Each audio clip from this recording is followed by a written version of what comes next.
my speech started with, what a better day to have a meeting than on a rainy one.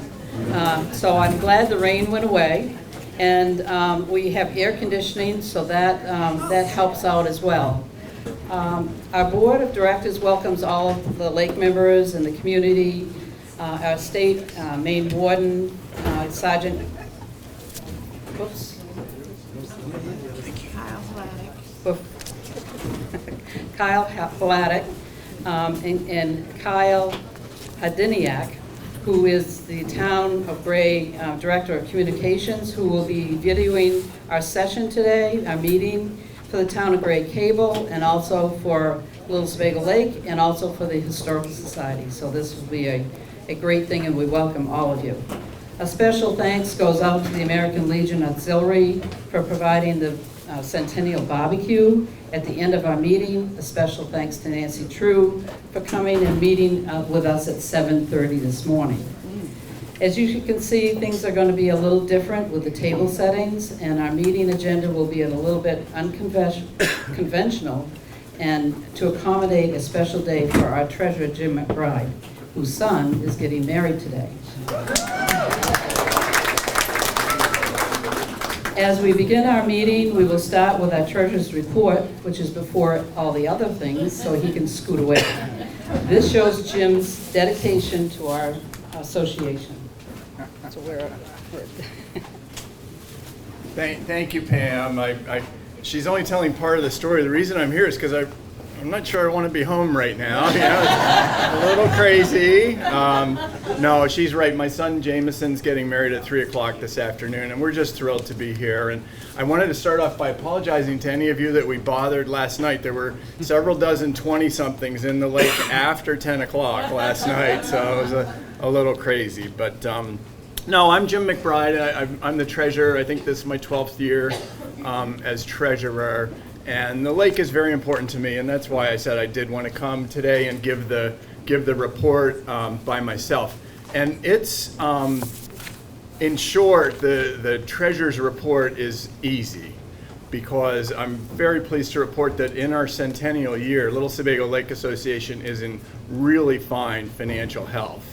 And we've been blessed by the support of you folks and many others, our members and friends of the Lake Association, who've been incredibly generous with your support, donations, contributions to the endowment and whatnot. And also thanks to our board, who through very clear and careful financial management has managed to control our expenses and be very prudent with the finances that you've entrusted us with. So I'm not going to go on and on with a lot of numbers, but I did just want to share a few highlights. Last year, 2023, we had $222,000 in income. This is all in the reports that you were mailed. In the annual report is my treasurer's report and the spreadsheet that shows all the details. But our income for last year was over budget by almost $36,000. And a lot of that was driven by the endowment, the effort to get $100,000 for our 100 years here with the Lake Association. So the endowment gifts were $38,000 over budget and in very, very good shape. Our budget for this year for income is a little bit higher, $229,000.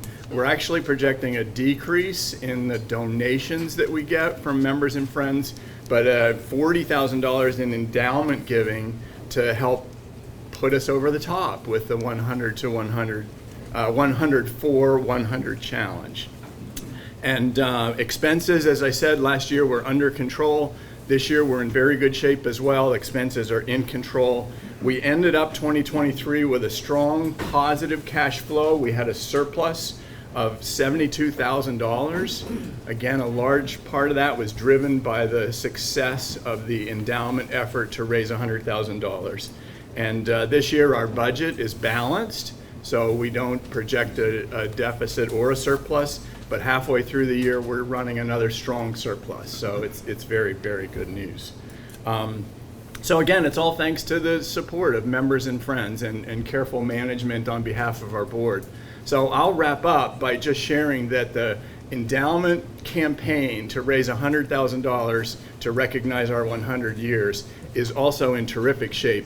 As of now, we've raised over $80,000 towards that $100,000 goal. So thank you very much, and thank you, Pam.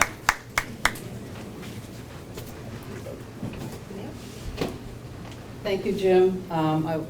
We all wish you a great day, and thank you for all your work. You make it easy and understandable, and we will bless your day for you. Okay. Yeah.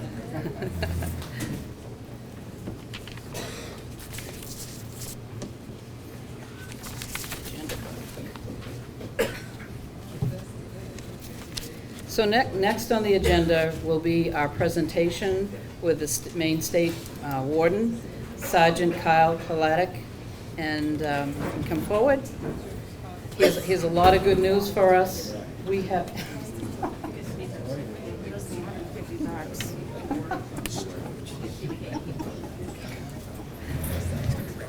Thank you. Okay.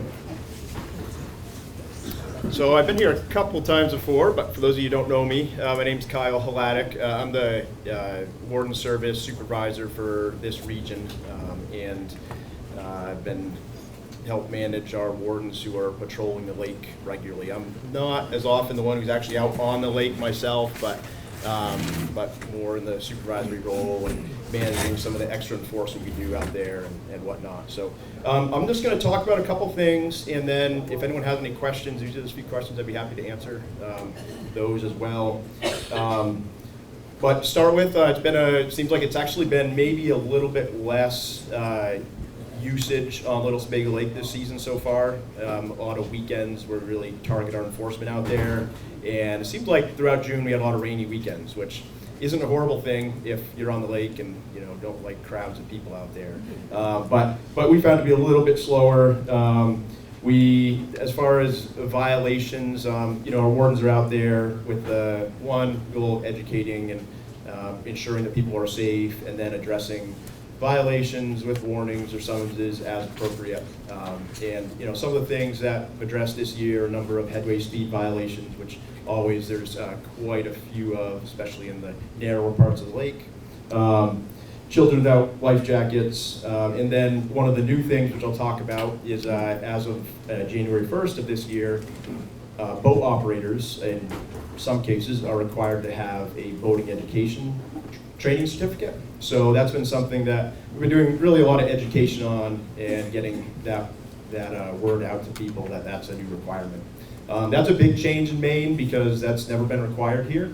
Maine is actually one of the last states in the country to actually add a requirement for that. So big change, and anytime there's a big law change like that, there's really a period of education, getting the word out to people. Some people just aren't aware of that being a thing. So while I'm there, I'll just talk about that a little bit. And if anyone has any questions while I'm on that topic, once I talk through the law, feel free to raise your hand and I can try to answer that.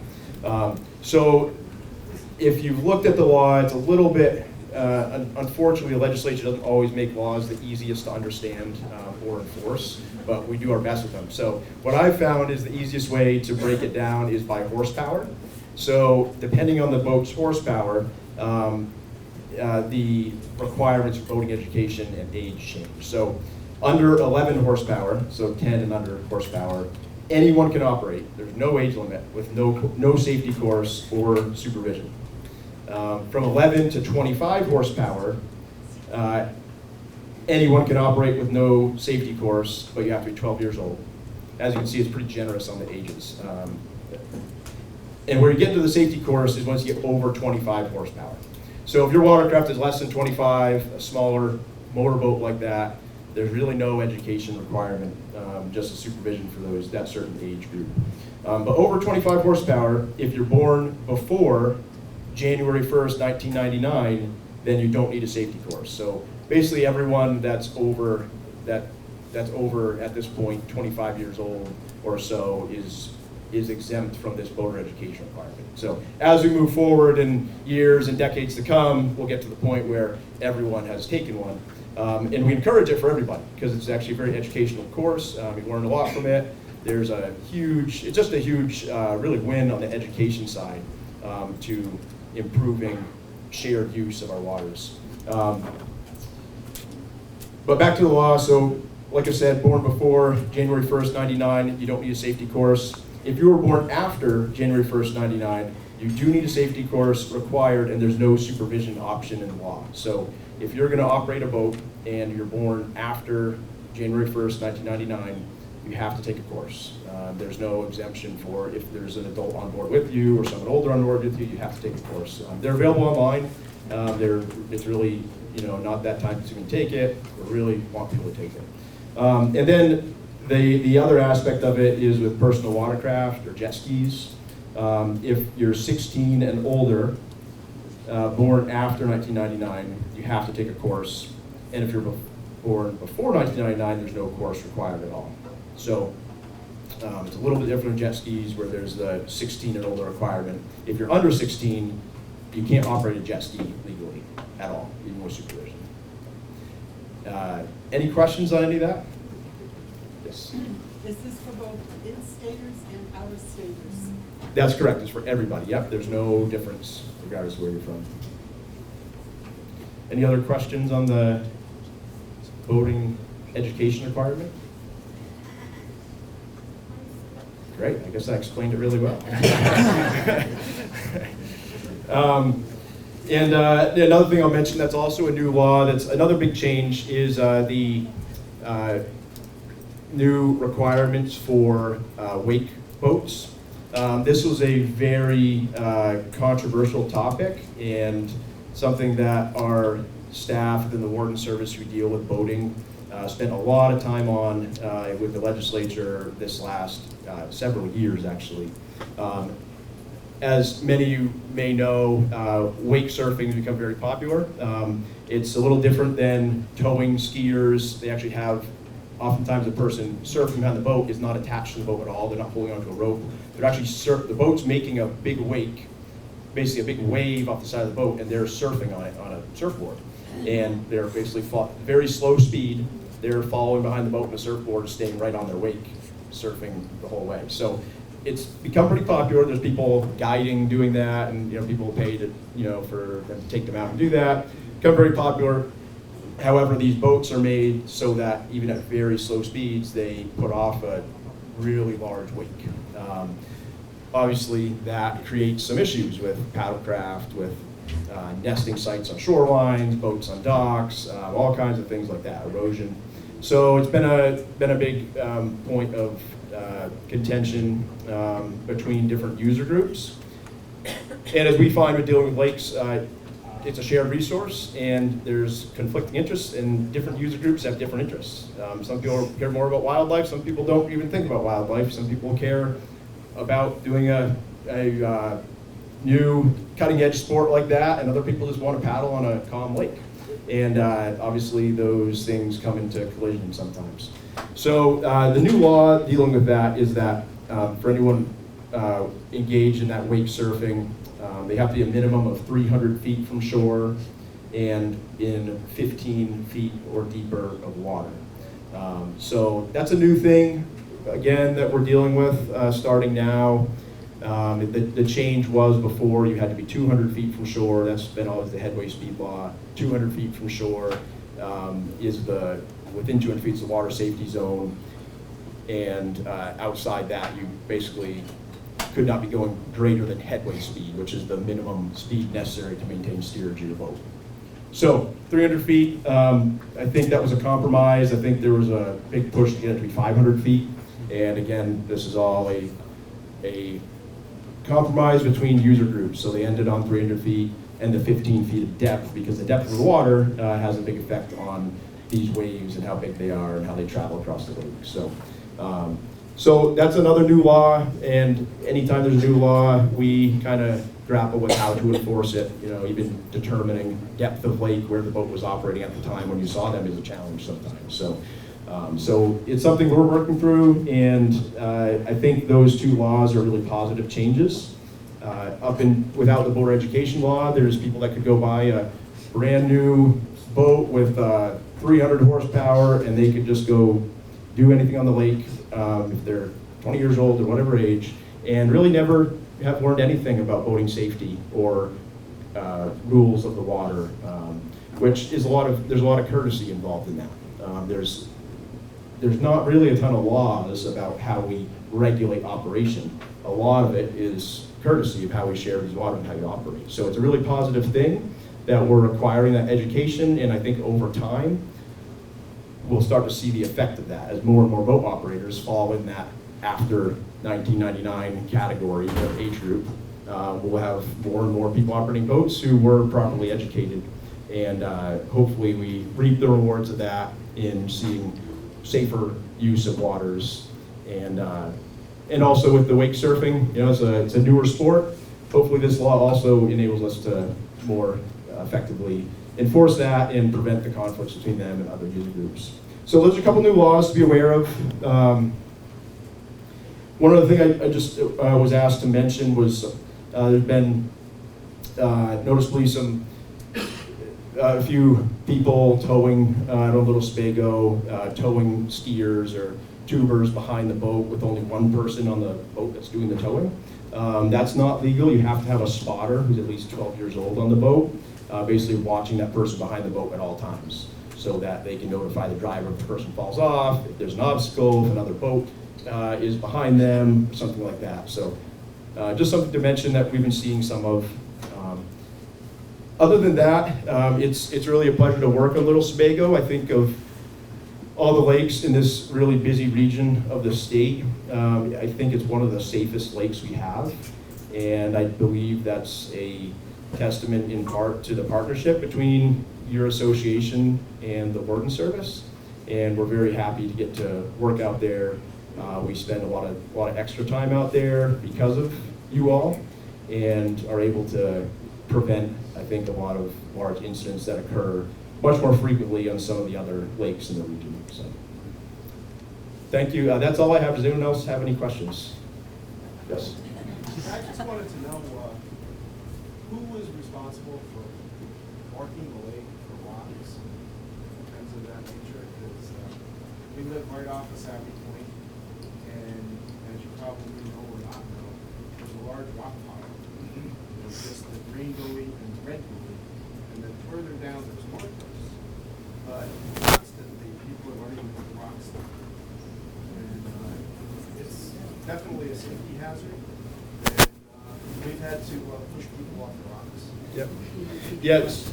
Yeah, so the question was who's responsible for marking hazards on the lake, and he brought up a point where there's kind of some commonly boats getting stuck in the rocks and hitting the rocks there. So there's actually a program in the state of Maine. It's called the Navigational Aids Program. It's not run by the Warden Service or our department at all, but if someone from the association wanted to reach out to me, I could share the information of the person to contact about that. They have a protocol for evaluating when to add new buoys, because it's a balance on all the lakes in Maine between marking every single hazard, which is sometimes very unrealistic, and marking the hazards that are the most critical ones. So it could be one that one is would justifiably be marked. But other times we've had some small ponds where if you marked all of them, you'd have a ring of buoys around the whole pond, and it's just impractical. And ultimately, people have to use caution. But yes, so there's basically a department responsible for that, and they have a protocol for kind of a checklist to decide whether or not to add buoys in places. And some of that would depend on the user group wanting it or not. So, yeah. As somebody on the lake, could we mark it ourselves? You're not supposed to add navigational markers yourself because they're all registered under this Navigational Aids Program. And they want it done correctly, so the right marker is there. We do see times where there's a rock and someone puts a buoy and just something marking it, an anchor in some buoy. But if you're putting out an actual hazard marker or the black and white striped one that says don't go between this and shore, those need to be done through the Navigational Aids Program. One year somebody put a big stick right in the middle. And it really helps. It really happened. Because it's really a bad place. My Yep. sister taking me to water skiing when I was a kid, knowing the lake, ran right through it. Yeah. There's actually been a death there Yep. years ago. Someone ran into it. Just make a comment. So just to let you know, Rod Bernier is our person that handles that for our lake associations. So just touch base with him and he'll help you out.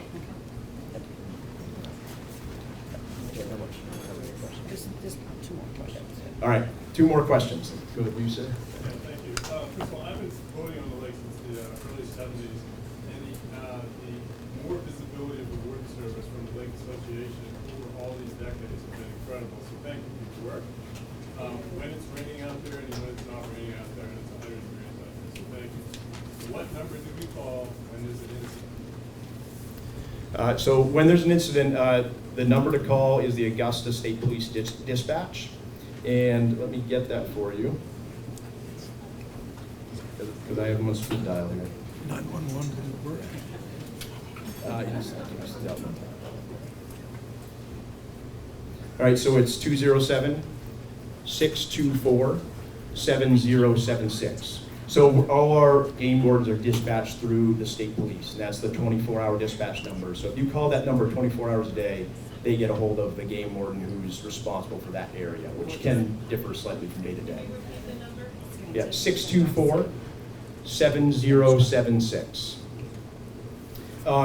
If it's an emergency, call 911. If it's something where you're reporting, a less urgent violation, then preferably call that number instead of 911. Calling that number when the wake boat goes by and has nobody on it doing anything and creating a 3.5-foot wake. I got it. Okay. Yes. 15 people, less than 15 people. Yep, absolutely. Please do. That was more, I'm going to stand up. Okay, speak up a little bit. That was more my question is, I've been swamped once in my kayak and once in my paddleboard. And I have not ever been on a wakeboard boat. I'm a water skier, so I get the small wake, but I don't quite understand how big those wakeboard boats were. So when I was swamped both times, they were within 200 feet, but they weren't doing their sport. So I need a better clarification on, do you fill them with, how do they make the big wake? They're going up to 300 feet, or are they supposed to keep a small wake until they get out to the 300-foot mark? Because I was swamped inside, which is 200. Yeah, so they have ballast tanks they fill with water, and that's what creates that larger, sinks the boat down and displaces more water and creates larger waves. Other boats also have wedges they put down that create bigger waves. So there's this newer, basically, technology in boat manufacturing that is intentionally there to cause more wakes. So the way that the 300 feet from shore, 15-foot depth is when they're actually engaged in wake surfing. And like any law, there's some room for interpretation of what exactly that is. If they weren't engaged in wake surfing and were traveling out, that may not be something we could actually enforce.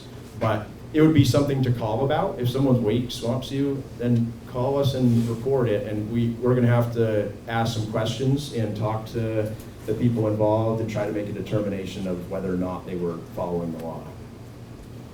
One more. One One more. question in the back. Yes. Raise your hand. What are the laws around wake runners towing 3 or 4 people on a tube behind them when they're like a 2 or 3-seater? So the capacity of the boat doing the towing needs to be, they need to be able to carry the people being towed as well as the spotter and driver. So if you're on a personal watercraft that holds 2 people, you can't legally tow a tube or skis behind it. So we see that all the time, not just like occasionally, like that is the standard practice, which are 2 or 3 people on a tube, we have 2 people on a wake run. Yeah, and that is something that we address when we see it. Some wave runners do have 3-person capacity, and some of that is legal if they're technically rated for 3 people. They can safely pick up that skier and put them on board with the spotter and the driver if necessary. A lot of that is an education piece. And again, those are the kind of things that hopefully this education course is going to help with. The average person doesn't, getaway runner and they want to go tow someone, they don't think about that. They don't think about, well, what if we have to pick up the person being towed because they got injured? That's the whole reason for that being a requirement. So we do a lot of education on that when we stop people and see that. A lot of people aren't aware that that's even a requirement, and that's where we get into the education that's done by your association's vote, by our game wardens, and hopefully this new safety course. But you're absolutely right, that is a very common issue. One more. That phone number that you gave us, is that good also if we find a dead deer or some animal like that that needs to be picked up? Yes, anything where you need to get a hold of a game warden, that would be the number to call. Yeah. Like I said, if it's an emergency, you can call 911. But you'll actually oftentimes you call 911, you'll get sent to Cumberland County Sheriff's Office, and then they'll call Augusta and they call us. If you call that number, it goes straight to our dispatch and they call us. So it's actually quicker sometimes to call that number. But if you call 911 in an emergency, if there's a boat crash, somebody injured, that's going to get all the resources started quickly. Thank you. Thank you. Thank you, Kyle. Roz, I think it reminds me of Rowley and Marilyn Seguin. They have a grandson that comes in the summertime to visit them, and he took the course, and so he's able to drive the boat. And he told them a lot of laws that they had no idea what was going on with. So it's good to take it with your children, so that you learn as well, but thank you. And I cannot leave this without saying thank you to our Safety Patrol program with Sharon Lamontang and Steve Sands. Sharon, can you stand up, please? Yeah. Is Steve here? Thank you so much. It has been very, very helpful. So, moving on to our regular meeting, we'll start with the treasurer's. We did the treasurer's report. We're going to move on to. I'm going to jump down to the secretary's report at first. Okay.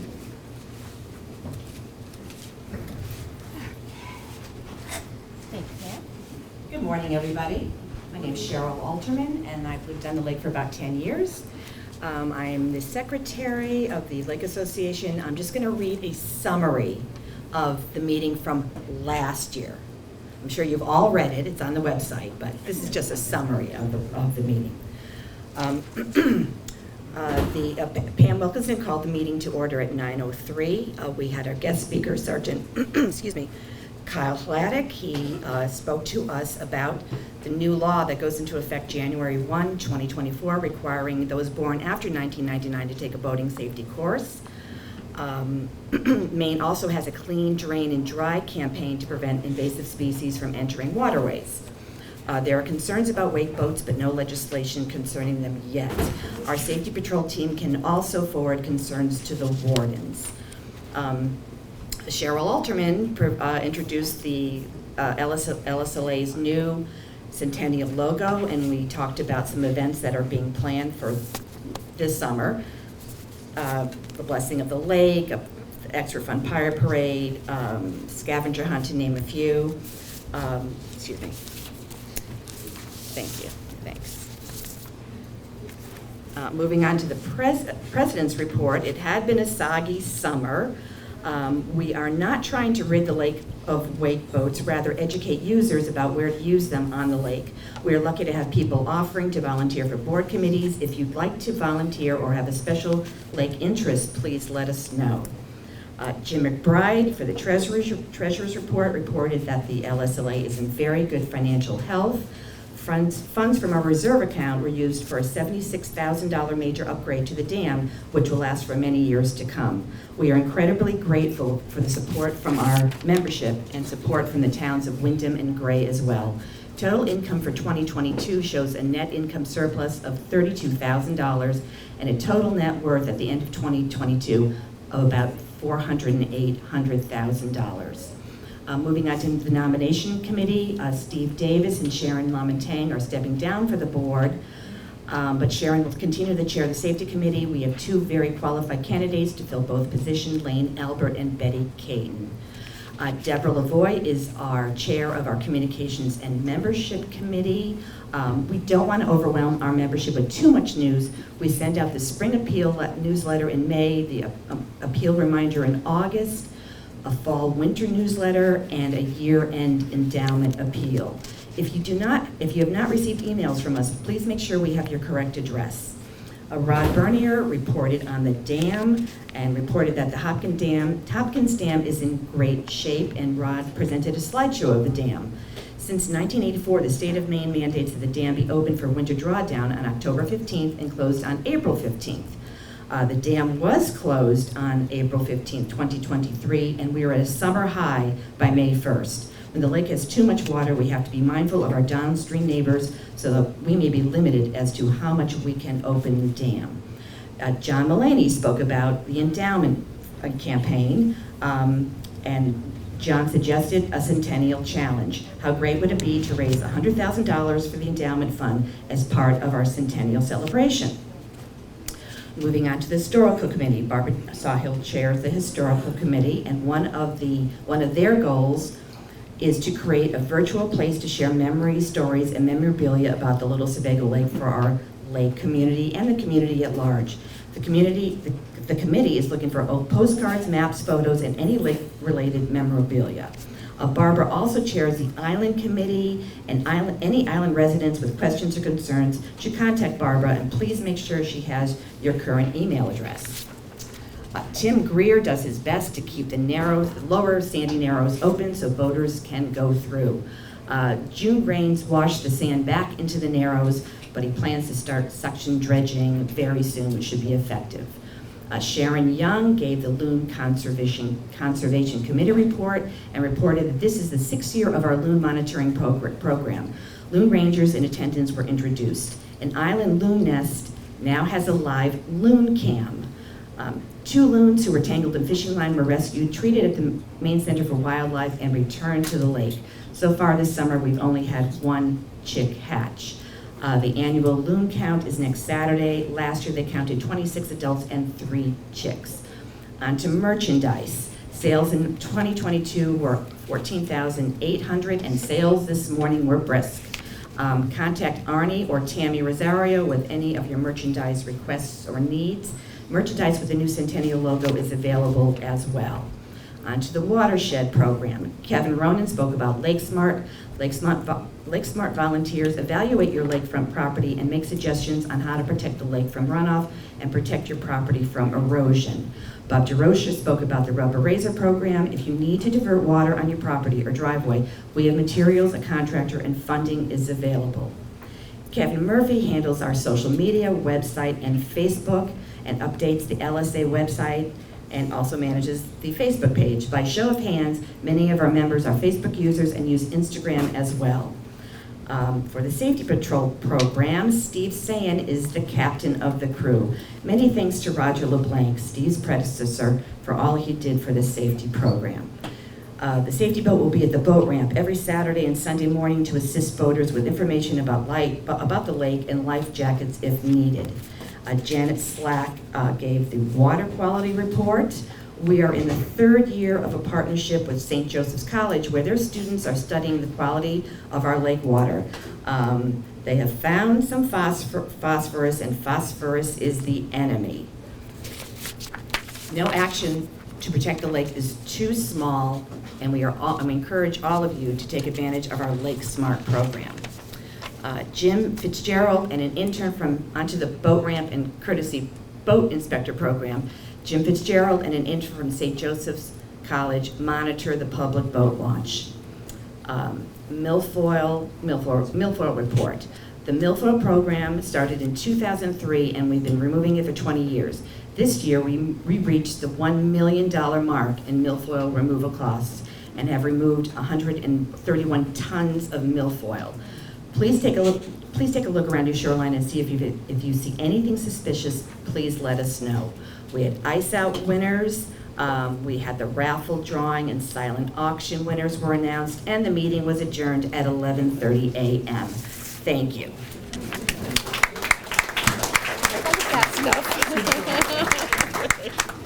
Thank you, Cheryl. At this time, I'll take a motion to accept the Secretary's report. Rolly, second. All those in favor? Opposed? Okay, thank you very much, Cheryl. At this time, I'm going to stop for a short commercial break. Wow, okay. I just wanted to let you know that the Rally Up auction is closing at 9:59, lsla.rallyup.com, if you haven't gotten your raffle tickets yet. Thank you. Now we'll move on to the nomination committee. It's unconventional this year. Yeah, we're throwing stuff. Scaring you. Good morning, everyone. Nice crowd here today. Thanks for coming. Little Sebago Lake Association has 15 directors that run our organization. Terms last 3 years. We rotate through, so every 3 years, 5 people's terms expires. This year, we have the 5 directors whose terms are expiring: Tim Greer, Gary Kenny, Cheryl Alterman, Diane Bonnell, and myself. 4 of the directors are volunteering to stay on, and Diane is bowing out. Diane's been a director since, gosh, 2012. I remember before that she was managed our database. She did a whole bunch of stuff. She came to all our meetings, and I remember it was March of 2012 that she said, "Oh, I'll step up." Yeah, we kind of twisted around. And thank you, Diane, for all you've done. It's been a pleasure having you on. Thank you. So we do have one vacancy. Sharon LaMontagne and myself are on the nominating committee. We go out and we recruit folks, and people come to us and say they want to be volunteers or be involved with the directorship. And this year, we have one nominee that we think is an exceptional nominee for director. Susan Franzetti. Susan, are you here? I think she is. There she is, way in the back row. Susan's on Lions Point. She's an environmental lawyer. She's a certified scuba diver. She's very excited about being more of an involved person with the Lake Association. We're very, very happy to present her as a nominee. So having said that, I would like to present a slate of 5 people who serve 3-year terms: Tim Greer, Gary Kenny, Cheryl Alterman, Rod Bernier, and Susan Franzetti. Can I have a second on the floor? Any other nominees that we wanted to present? Any comments, questions, concerns? All right, all those in favor? Opposed? That's a go. Welcome, Susan. You're going to be part of the group team for sure. So with this, I'm going to start my welcome here with the president. I'm going to introduce all of our board members because this year is going to be my last year as president, and I've been circled with a bunch of really good people that have made a lot of things possible. Let me find my piece of paper and I'll be all set. Greg steal it? Yeah. So our board of directors this year, and I'd like to stand when I say your name, is Lane Albert, Watershed Committee. He's been here since 2023. Cheryl Altman, she is Secretary, Executive Committee, Communications, Membership, Centennial Committee, and she's been here since 2014. Rod Bernier, past President, Dam Keeper, Watershed, and Nomination Committee. He's a parliamentarian as well, makes sure we abide by our bylaws. He's been here since 1994. Diane Burnell, past Secretary, Road Associations, Calendar Projects, Special Projects. She's been here since 2012. Betty Caton, she has decided to partake with us on the courtesy boat inspection program. She's an Audubon's Loons Liaison Centennial Committee, and she's been here since 2023. Tim Greer, he is my coordinator with the Milfoil Fleet, Lower Narrows, and he prints our newsletters for us, and he's been here since 2006. Kevin Tasman has not here. He's part of the Watershed Committee. He's been here since 2016. Gary Kinney, he's been our Vice President, Executive Committee, Watershed, Dam Committees, and he's been here since 2019. Deborah Leroy, Communications and Marketing, Centennial Golf Tournament, which, as you can see, all these nice shirts. She did a wonderful job, and everybody wants to come back next year. Rally Up, our newsletter, 2015. Ernie Mayo, he's been past VP, Special Projects, since 2016. Jim McBride, who's our treasurer, 2094. Kevin Murphy, he is social media, website, Facebook, email responses, IT go-to, and water quality committee, and he's been here since 2013.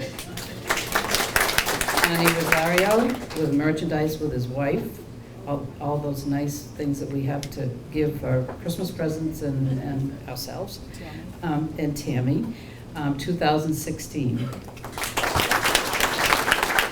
Barbara Sawhill is a historical and island committee, and if you saw the book on your seat, she is the one that developed that centennial book and spent numerous hours getting that correlated.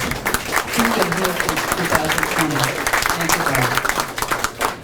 And myself, President, Executive Committee, Watershed, Water Quality, Historical Communications, Milfoil, and CBI, and I've been here since 1991 in various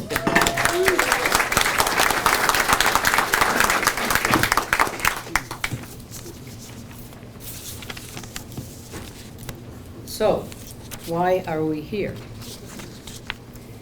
If you ask Rod Bernier, he'll tell you. He's our parliamentarian, and he makes sure we abide by our bylaws. He will say it's because of that, and we have an annual meeting to update all of our membership of events that occurred throughout the year. Why are we really here? One word: water. We all love our water. The other day, when it was raining and it was so hot, I made myself, you know how we scurry around every day and we're too busy to do this. I made myself lay down in the water, and I felt an immediate calm, thinking about the meeting and thinking about things that needed to be done. I would have missed the visual part of the water droplets dropping on the water and creating little splashes on the water surface. It was a good time to take time to watch, see the beauty of the replenishing water drops, and just take a moment to enjoy why I'm here. This is why we own property: to enjoy, feel one with the earth, and create memories with our families for generations to come.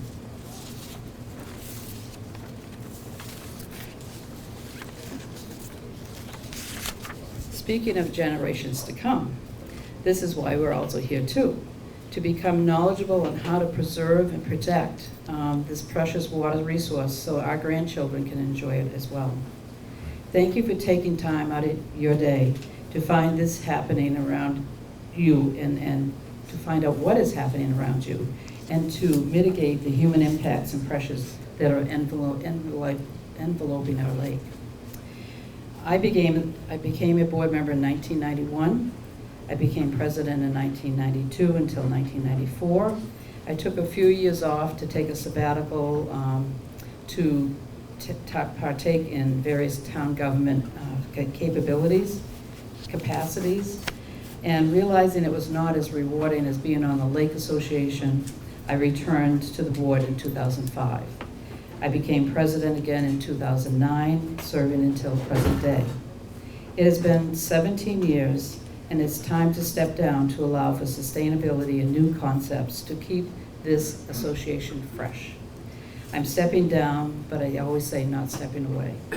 There are too many things to do. I've enjoyed being part of the past year's evolution of our association. Much has changed, and I believe for the better. Our lake has grown and have grown, making it necessary for programs to grow. And we need to monitor the growth more closely. It is because of the board's support we have been able to sustain and improve our many programs that aim to meet our mission. Our association makes every effort to be inclusive, share information, have debatable discussions, which is healthy, and ultimately become a ultimately come to a consensus. This has been for the benefit of the lake community, and again, it is healthy for all of us. So some of the changes and some of the accomplishments throughout the years, we met at Aim High, and then we met at St. Gregory's, and then we met here. All good changes. Donation structure changed from dues to donations, and this increased our revenue to support the programs and invest in our future. We say we have, it looks like we have a lot of money, but the reason we have a lot of money is because of the efforts for endowment, for planned giving for our future. We also have reserves just in case something happens. We were blessed with the dam, being able to have the money set aside so we didn't have to reach out to the membership, because you ultimately did pay for that. The loan program has evolved with 19 rangers, with Sharon Young devoted to every circumstance and everything that happens day to day. The Lower Narrow dredging, we spent $17,000 years ago, and in 1 year, and for the sand removal. And manual suctioning of the dredge is necessary to maintain that. And the weather has a big impact on that, and Tim will address that later. Merchandise, Tammy and Arnie offer great products, and each year improve and make different changes for that. The endowment and planned giving has increased the sustainability of, and also our investments with the Maine Community Foundation. A succession plan has been proposed by the executive committee. You're wondering who's going to take the next charge. So those people, who's going to be the vice president? So we've decided with the executive committee that it would be best to have a 2-year program for presidents, for vice presidents, so that people don't feel like it's a never-ending term. And this will encourage other people to become part of the association and part of the board. And we welcome you, those who may have interest, to raise your hand and join us. Sometimes it's just being involved with special projects, and then all of a sudden you decide, no, I'll be part of the board as well. So I'm going to, Gary Kinney has offered to be part of the role. Jim McBride has offered to be VP and continue his role as treasurer. Gary's family has built a house here in 1965, and he's been part of the lake community since his birth. We are confident that Gary will be an excellent replacement. And Gary, could you say a few words for us? Sure.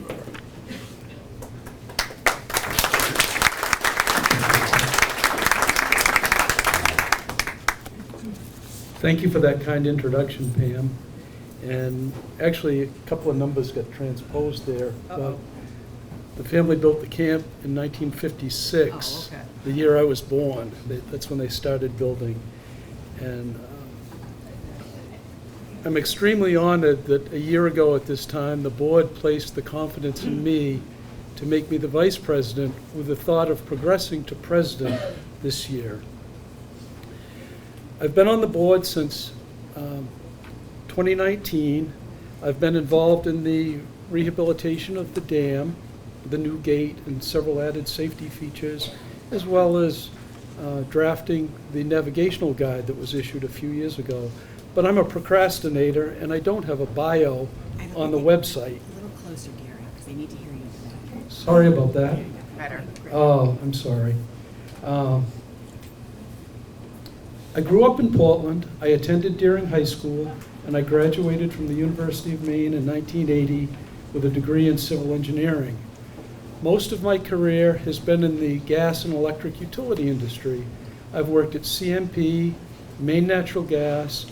For several years, I oversaw the safety of natural gas utilities with the Maine Public Utilities Commission, and I currently work for Unitil, and I plan to retire next year. My wife Cindy and I have a son and a daughter and 5 grandchildren, and we're very, very fortunate that they're all fairly nearby, one in Bath and the other in Brunswick. In 2014, Cindy and I inherited the camp. In 2018, we tore it down and had a house built. We're at 1080 Drive, that's off the Westwood Road, and we're at the upper end of the Middle Lake. For those that are familiar with where Birch Island is, we're the 3rd beach to the right of the Birch Island footbridge. It's a greenhouse with white trim. I know a few of you here, and one of my neighbors, Warren Eddie Nowlin, is a lifetime friend and neighbor. And thank you for being here today, Warren. So please stop by and see us. Anybody, if you'd like. As I said, Cindy and I are looking forward to meeting people. To move on, through work, my past community involvement, and as a select board member in the town of Wayne, where Cindy and I lived for several years, I've been on several organizations, been part of several different associations, and I've never met anybody that volunteers with the dedication, the enthusiasm that Pam has. And with that, I'd like to turn it over to Rod Bernier for some more comments about Pam.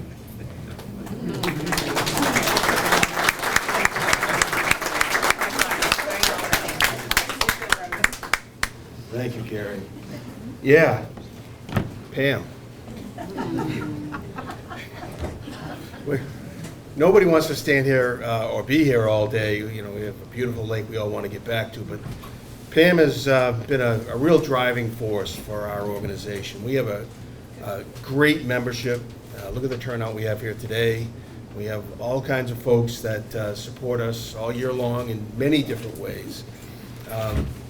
Pam, since '92, has been a member of our board of directors with a short break, and she's been a president twice. She started when I first came on, and way back, and then after a break she came back and she became president again. And when she became president, the plan wasn't to be president for another 15 years, and we kind of forced her into it, and there's a good reason we did. Pam brings a tremendous amount of dedication to whatever she does, and on the lake, tremendous worker. She just does stuff, and like Gary said, we don't see a lot of folks that can do that. But Pam is more than just somebody who can do things. She motivates. And one of the things that we've found in the organization since she's been president is that we have more and more people stepping up, volunteering to do all kinds of different things that need to be done. I used to stand up here and beg people, please be a director, please help us out with different committees that we have. More hands make the work a lot lighter and easier. And everybody's busy, everybody has a lot of stuff going on. But Pam, with her leadership, I think has made it very easy to be a part of the organization and be an active member of the organization. And so, you know, we're very thankful to you for that. It's a lot to be someone that steps up and, you know, does those things. But Pam, of course, as Gary said, has been way above and beyond. You know, in my 30 plus years on this organization as a director, I've had the pleasure of talking to a lot of other lake associations, kind of like Gary was saying. Everybody wants to be like us because we do things that nobody else does. We have a lot of things that happen on our lake for the benefit of the lake to try to make a healthy lake, a lake that people can enjoy and sustain and maintain. And we've always had that. I mean, this is 100 years that this organization's been around, but Pam has really stepped that up to a group that does things and does it well, and with the things that Pam's set up are going to continue, and she's not leaving us, which is great. But having said all that, I just wanted to thank you personally, and the board asked me to really talk her up also for all that she's done, and thank you very much, Pam.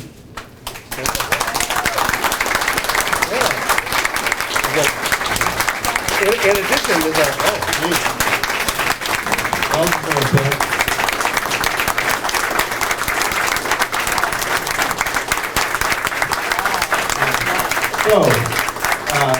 Pam's holding on to is a nice 100-year anniversary for their 17 years as LSA president that was made by Brandy LaFleur of Lakeside Custom Wood Creations.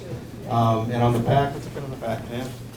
Oh my gosh, it has, Well, it has my name, so that's important. Current list of board members. yeah, Current list of board Yeah. members, but thank you very much, Pam, for all that you've Thank done. you. Appreciate Thank it.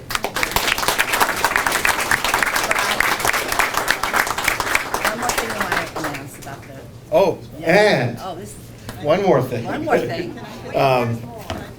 For a bunch of years, we've been doing a scholarship to local students for going to college. And it's just kind of been the scholarship from Little Sebago Lake Association. As a board, we've decided that we should honor Pam by calling this scholarship the Pam Wilkinson Little Sebago Lake Oh, my word. Scholarship. There's two scholarships, one for women and one for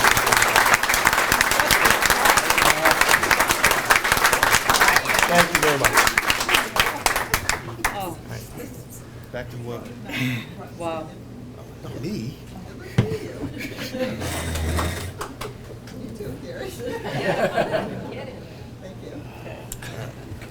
Oh, very special. Wow. Just gonna put that up there so it doesn't fall, hopefully. Is that okay? Yeah. Yeah, thank you so much. My philosophy has been to always maintain our mission, but also have fun and function at the same time. And I think you see that we do have fun. Occasionally we break away and do things, pontoon meetings on the lake in June to prep for this meeting. Little things like that just kind of breaks the monotony sometimes of things. So I really, really thank you very much for all that. It's hard to move on now. So, in lieu of time, and what I usually do is I push off and don't do everything that I want to say, but I do want to do one thing instead. Oh, I do want to make sure that everybody sees our Lake family community, and I have a whole list here, but I'm not going to do that. I'm going to have everybody stand that has helped the lake community at some point, and it's just to show how many volunteers we have. So would you all stand? That's Deb Jellison. I can see there's a lot of people from the Loon Committee. There's a lot of people from the water quality, the watershed. Yeah.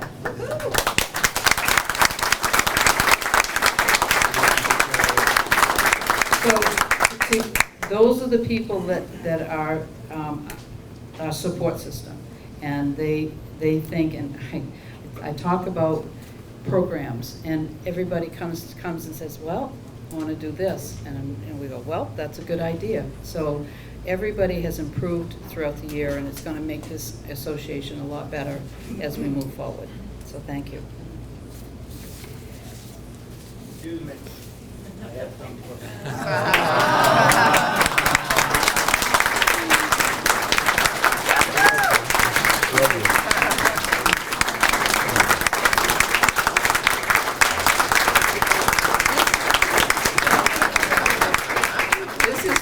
this is the reminder that I had about how you have support systems, and he has been my support system.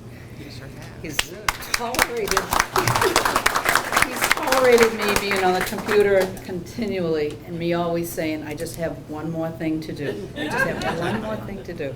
So, very special. I look forward to extra time with Danny, and my flower beds need extra time, and just having extra time. So thank you very much.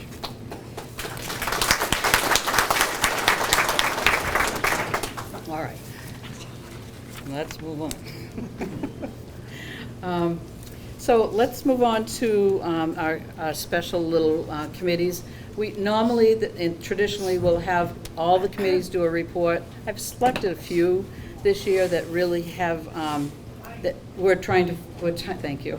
That we're trying to focus on special to keep our lake water quality safe and as we move forward. So let's move on to the historical. Well, I'm going to start. Okay. Let's start with Barbara. I have to say, she's part of the historical committee, and this person didn't know what she was getting into when she started raising her hand for this little book here. The big book, yeah. She did an incredible amount of time, and her committee did an incredible amount of time with gathering information and trying to put it into perspective, and it's not going to end, because this is just the beginning of our historical events, and we're going to document, put them on our website, give them to the Gray Historical Society, so that when we go to the Gray Historical Society and we try to see what they have, and they only have 1 or 2 items or a picture, that people will be able to have a resource. So, thank you, Barbara.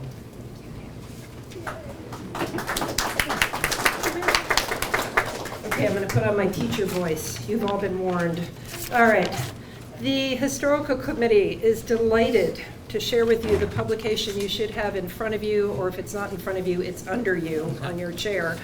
I want to make sure that I introduce and thank profusely the members of this committee for their work on this project over the past 2 or 3 years. Kim McBride, who's not here because she's being the mother of the groom. Marilyn Seguin, where are you, Marilyn? Yay, Marilyn! Jan Stilkey, hot diggity dog, there she is, and Pam Wilkinson as well.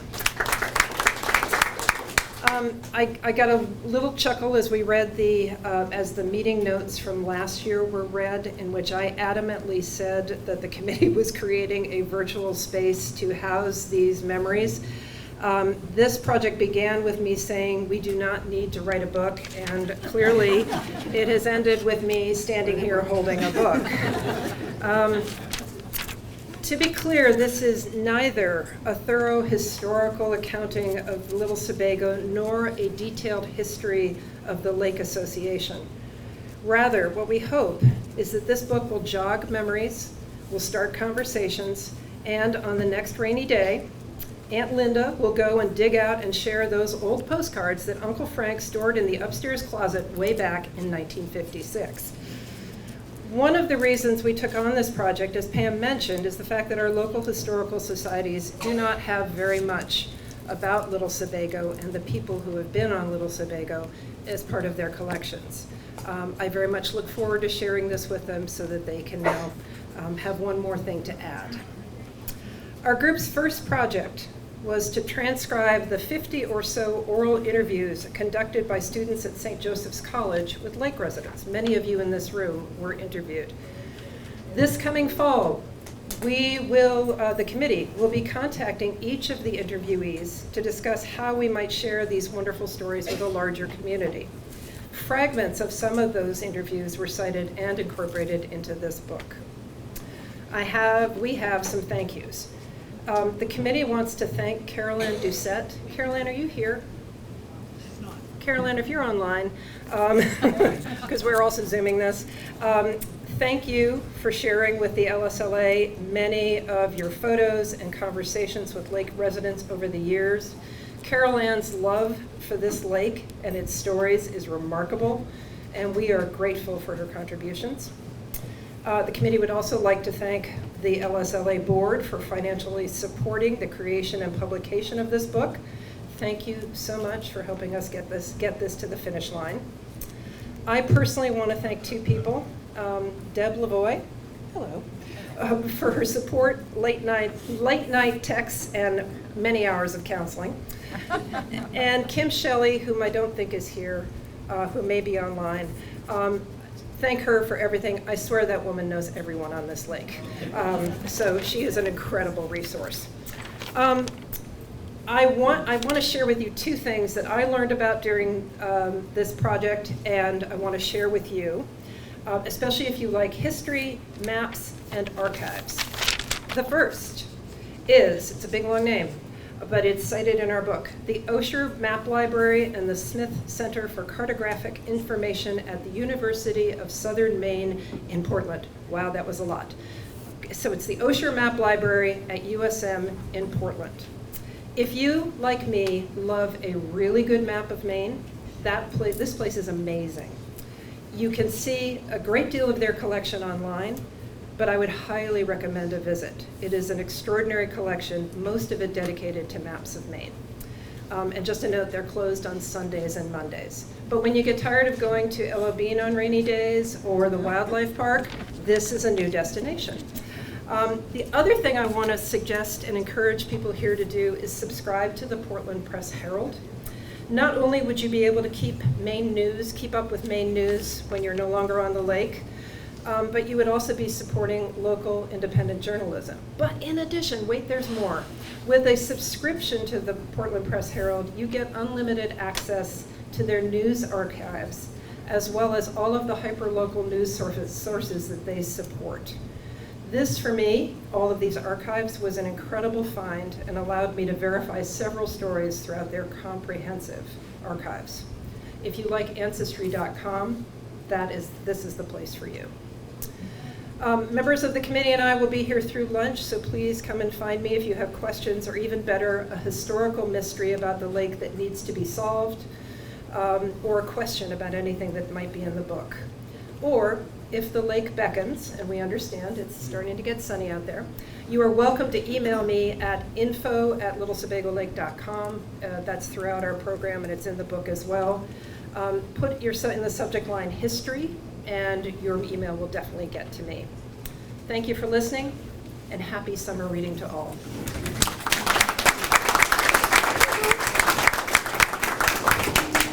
Thank you, Barbara.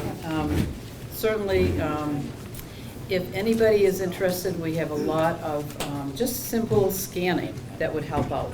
I know Scott Lowell's dad has, his dad was a historian. Scott has got a wealth of information that needs to be scanned so that we can get it into the hands of the historical societies. So if you have interest, especially during the winter, if you have nothing to do, just, again, info@littlesebagolake.com, history, and we'll contact you. So thank you.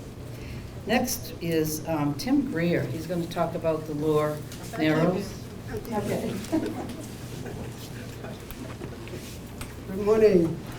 My job is to keep those crazy narrows open so we can go from one lake on to the next. Speak into the mic. Yeah, just So we can get to one end of the lake to the next. We've really got a couple of things in our arsenal to make this happen. Speak right into the mic. Okay, Pam, she's on me now. We got two things in the arsenal to make it happen. We can either sand dredge, or we can excavate into those narrows to make it happen. And both of those are challenging, and I want to cover a couple of those things with you, and I will be quick. Kevin, do you have the first one? Can you, oh, that's the other one. It should be 0005. Can you bring that up? That's the one. Very awkward. Yeah, can you bring it up? Big. Having a technical difficulty. Technical difficulties. If I can find it, yeah. What are we looking at? Well, what you're looking at there is a photo that we took with a plane looking down on the Narrows in the winter. And you can see how tight it is right in the center. And if you look Let me just go by you. There you go. Here's our narrows. Now, all this land through here, this piece is owned by a family called the Davies family. And you can see all the sand just washing all year long. Just keep washing and washing down into these narrows.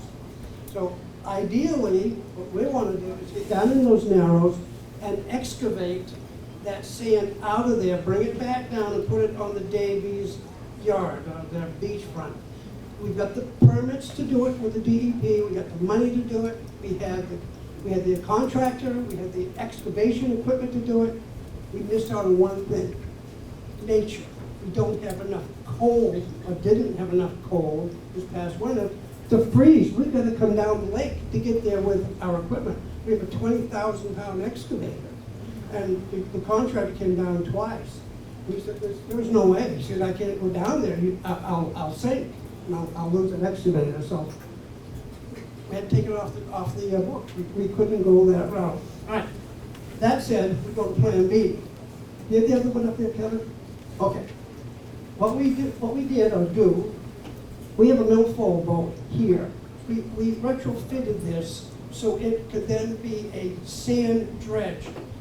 Fancy name for one big vacuum cleaner. That's basically what it is.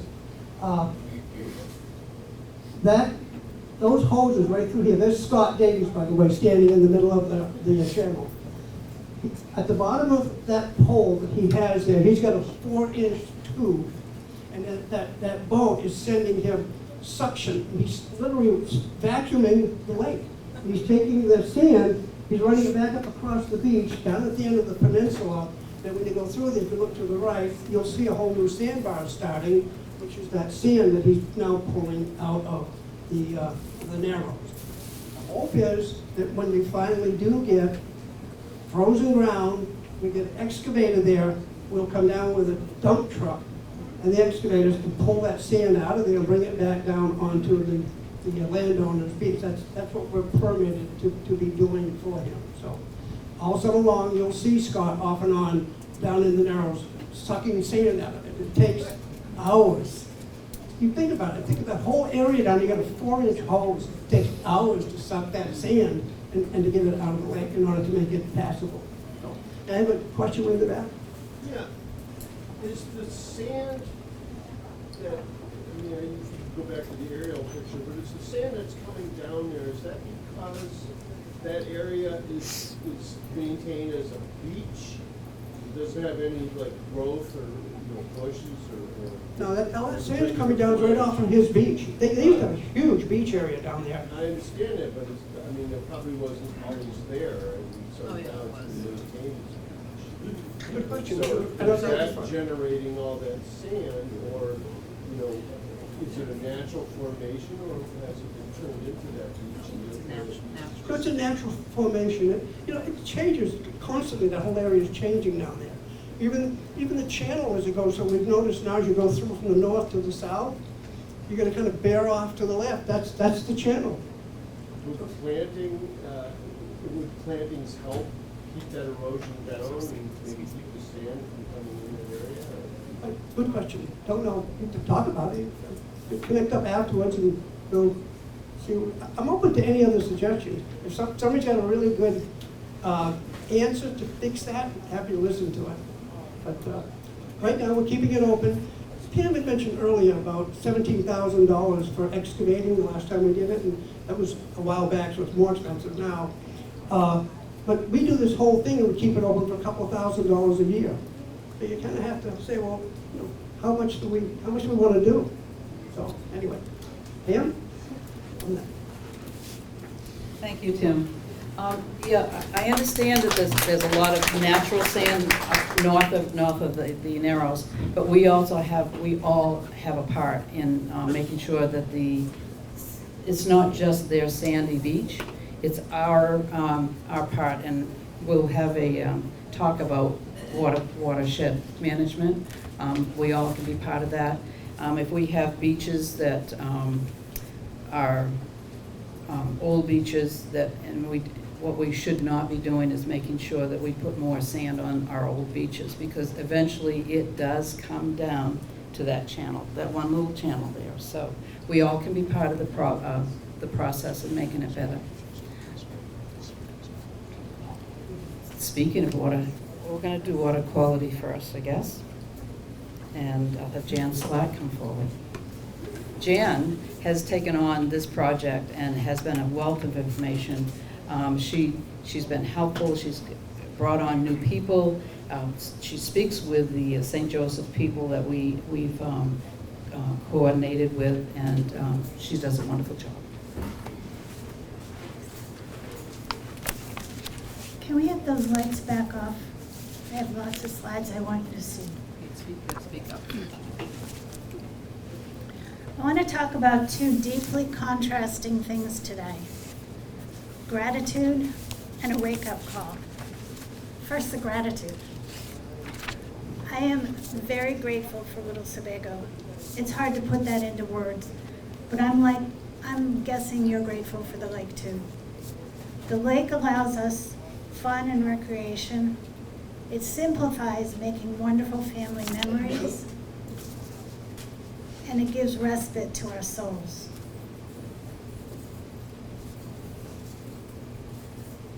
I'm grateful for our water quality, and I'd be surprised if you weren't either. You probably have heard me say,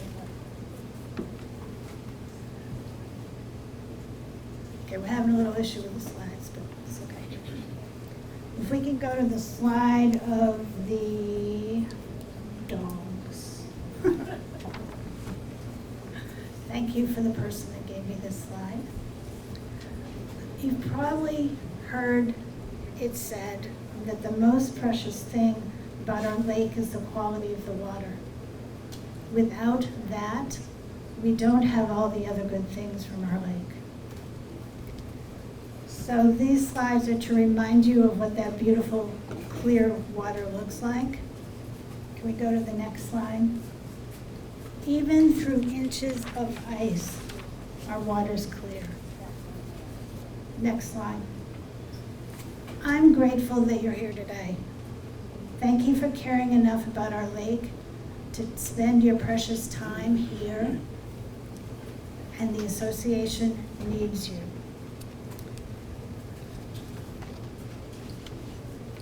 Those of you that are on the water quality team with me, could you stand up, please? Yeah, there's a lot of you here. I am grateful for the ideas and the effort and the attention of each of you. You can stand up again because I'm going to call you out by name. Feel free to sit down when you've heard your name. In the back, Ron Seekins, one of our boat drivers. Anna Seekins, another boat driver. Let me see if I can see boat drivers. We'll go back across the back. Julie Waterman is on our water quality team committee. We won't miss the front of the room, but we also have Dana Booya, boat driver. Over near the door is Gail Cody, who's on our committee. And down front here, Pam Wilkinson, you might have heard of her. She's a huge help to us. And the man behind the all the equipment, Kevin Murphy. Don't know what we'd do without him. Did I miss anyone that's here? Okay. I'm going to read the list of our team that isn't here. If you could, Kevin, just click through a few slides of the team in action. There's our team. The rest of our committee that couldn't be here today is Kevin Casterman, that's his picture. Krista Newman is on our committee. Boat drivers Jeff King, Steve Ellis, Rick Sullivan, and our partners from St. Joseph College are professors Emily Lesher and Greg Teagarden. And we have student interns from St. Joseph's, Allison McMullen, Mia Mirabella, Ethan Smith, Hannah Michael, and Alec Kozinski. It's not all work on our team either. Did you see that swimming picture?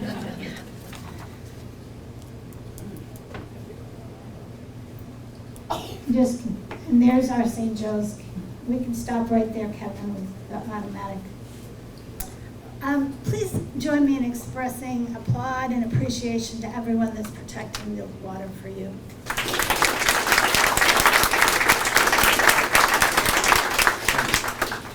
So that was the pleasant part of what I have to say today. The rest is a wake-up call.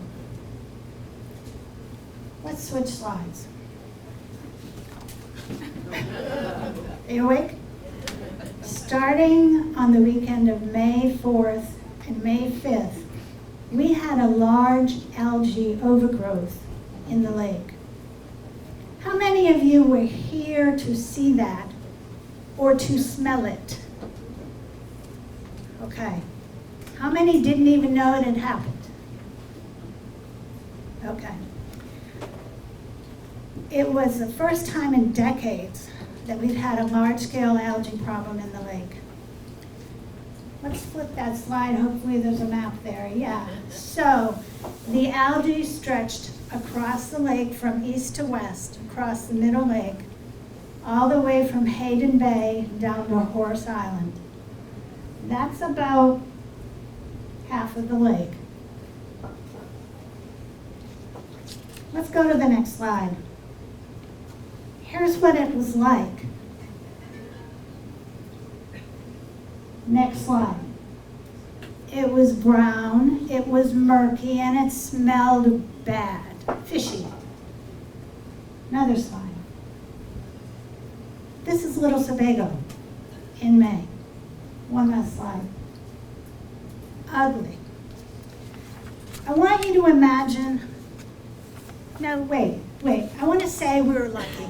We were lucky. It lasted about 8 days, and then it began to dissipate on its own. Our lake rebounded fairly quickly. That's the good news. We did have the lake stewards and the DEP identify the algae for us. We had 3 different algae in there, and it was bad. I want you to hear me say again, it was bad. So I want you to imagine something. Imagine that it's August, and this happens again. That large parts of the lake are foul and smelly and not appropriate for swimming and fishing and boating. And it lasts for weeks. Imagining all that is bad enough, I don't want us to live it. I expect we may live it if we don't start doing things a little differently. It has happened once already. So you've heard others say that over the past 20 plus years, we've spent thousands of man hours and over $1 million protecting the lake. I still have to say to you that that is not enough. We're not doing enough. That's because we can't ever protect the lake when the people that use the lakes are working against us. The people on the lake, which is us, starting with us, we need to understand what's good for the lake and what's not good for the lake. And then we need to make the right choices. So, I'm going to give you some info. Hopefully lots of info, really quickly. Feel free to ask anyone on the team questions later if you need to. Here are the basics. Water quality is a delicate balance of lots of things, many of which, like the weather, are out of our control. Typically, we have low levels of phosphorus in the lake, and that's what usually protects us from algae growth. But if you add phosphorus to the lake, you have more algae and you have more milfoil.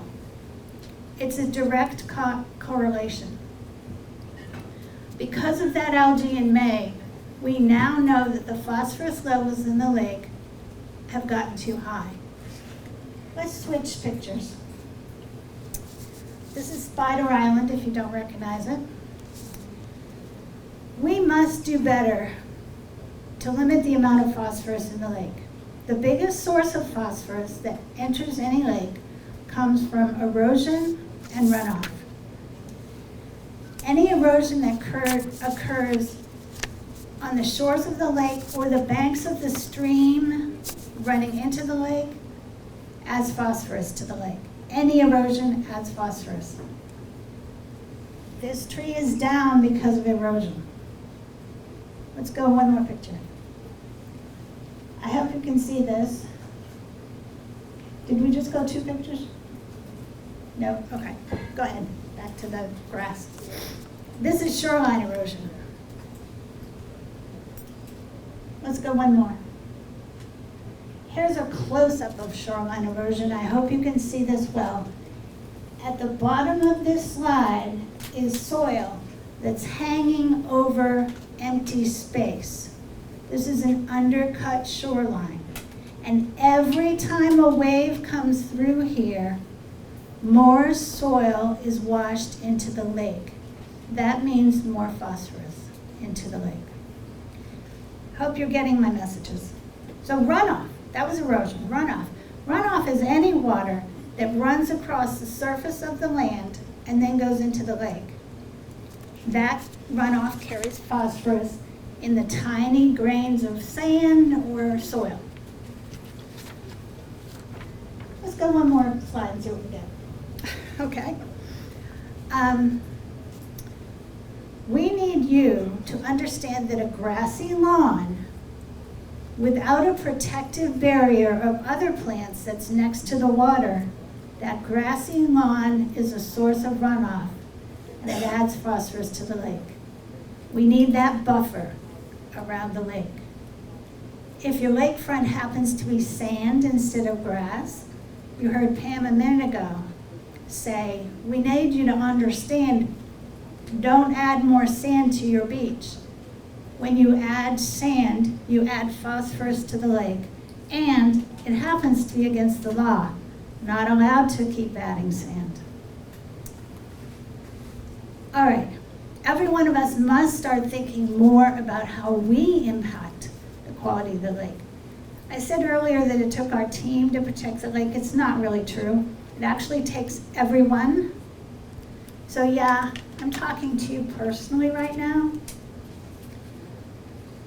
Let's go one more slide. There's always something you can do to get better at stopping phosphorus. So I'm going to give you 2 quick ideas right now. Number 1, stop peeing in the lake. Yeah, I know it's funny, but I'm being serious. Besides being gross and spreading bacteria, urine contains phosphorus. We can't afford to overlook that anymore. Stop allowing your children and your grandchildren to pee in the lake. We can't do it anymore. Next slide, please. You can get a portable urinal for your boat. This is what it looks like. People, we're talking nitty-gritty today, sorry. Or you can use the porta potty. The association has provided one at the boat ramp. Know about it, use it. Don't use the islands as a bathroom. They're private property. If you're going into the water, do as my mother taught me. Plan ahead. Okay? All right. You probably noticed I'm not giving you popular messages today. That's what a wake-up call is. We all need to hear the truth. So, second simple thing you can do immediately and easily, stop driving your boats fast near the shore. Stop driving your jet skis fast near the shore. I don't care if we're talking about in a cove or near an island or near the Narrows. Slow down. Unless you're teaching a little kid to water ski, don't start and stop skiing and wakeboarding and tubing near the shore. Use the open parts of the lake for that. And you heard already about wake boats, and the warden gave us the details on where you should be doing that. A lot of places you should not. Let's switch that slide, please. See how close to shore those are? Next slide. Okay.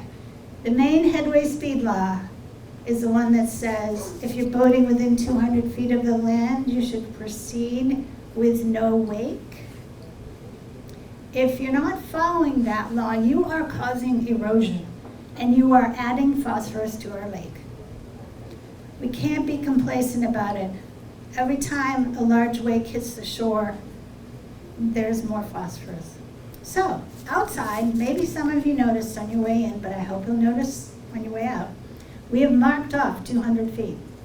At the bottom of the ramp is a little cone and a sign, and it tells you to turn around and look across the parking lot, and we have a marker, another cone and sign, 200 feet away.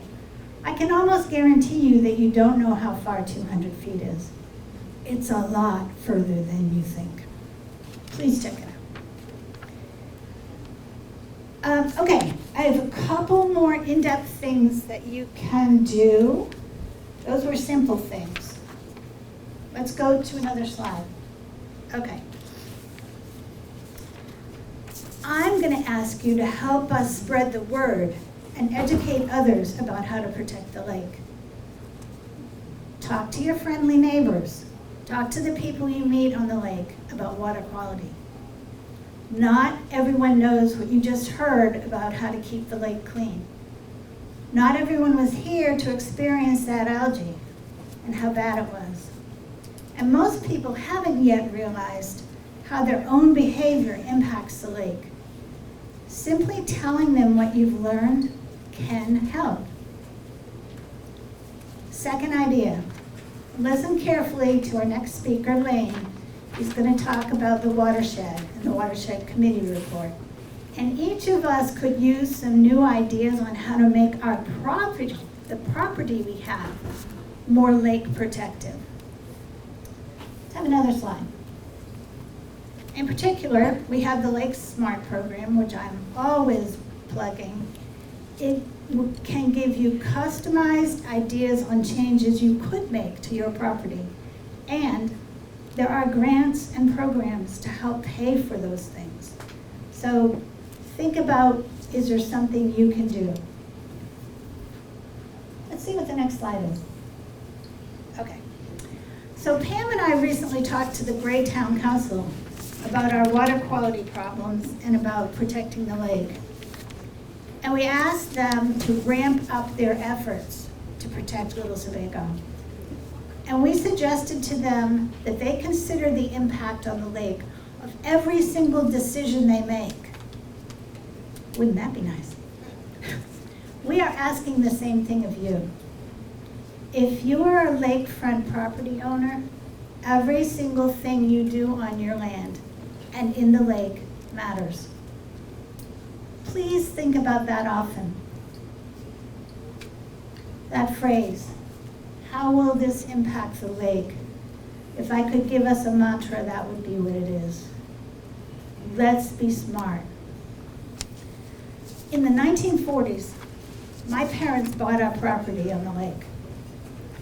In the 1950s, my grandfather bought the boats and the motors that got us out on the water. I'm extremely grateful to all three of them.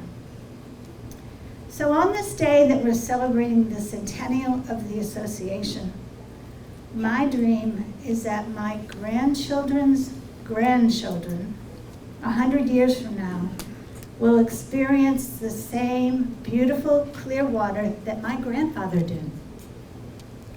I believe that can happen if each of you will join us and help us. It's only when we are all working together that we'll really protect Little Sebago. Thank you.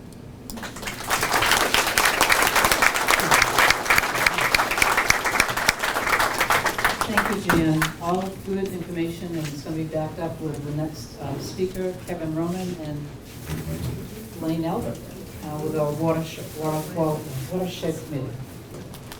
Thanks, Pam. Kevin, if you have that first slide for, yeah. Good morning. Thanks for hanging out. I know I enjoy my once-a-year interaction with the warden, so it was good to see Kyle today. I look forward to seeing them again next year. I had a lot of notes to say, but everybody's kind of, laid the groundwork for me. Thank you, Jan, and others. I'm new to the lake. I've been here, my wife and I moved here October. I guess we purchased in 2 years ago. We became full-time residents. My full-time residents this year. And I too am grateful. I find this lake amazing, and I don't want to be out of it. Pam left a message for me the other day, and she wondered if I was in the lake. I wasn't, but I got your message, and I immediately went in, and I felt better.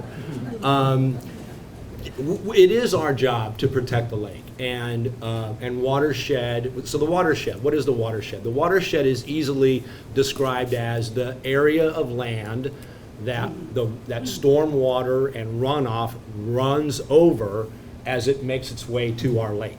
So our lake, if you imagine the watershed as a bowl, right? The lake is at the bottom of the bowl, and our lake is 9.3 square miles, and our watershed is 13.3 square miles. So there's an additional, 4 square miles of lakefront property, right? Non-lake surface that we have to be responsible for.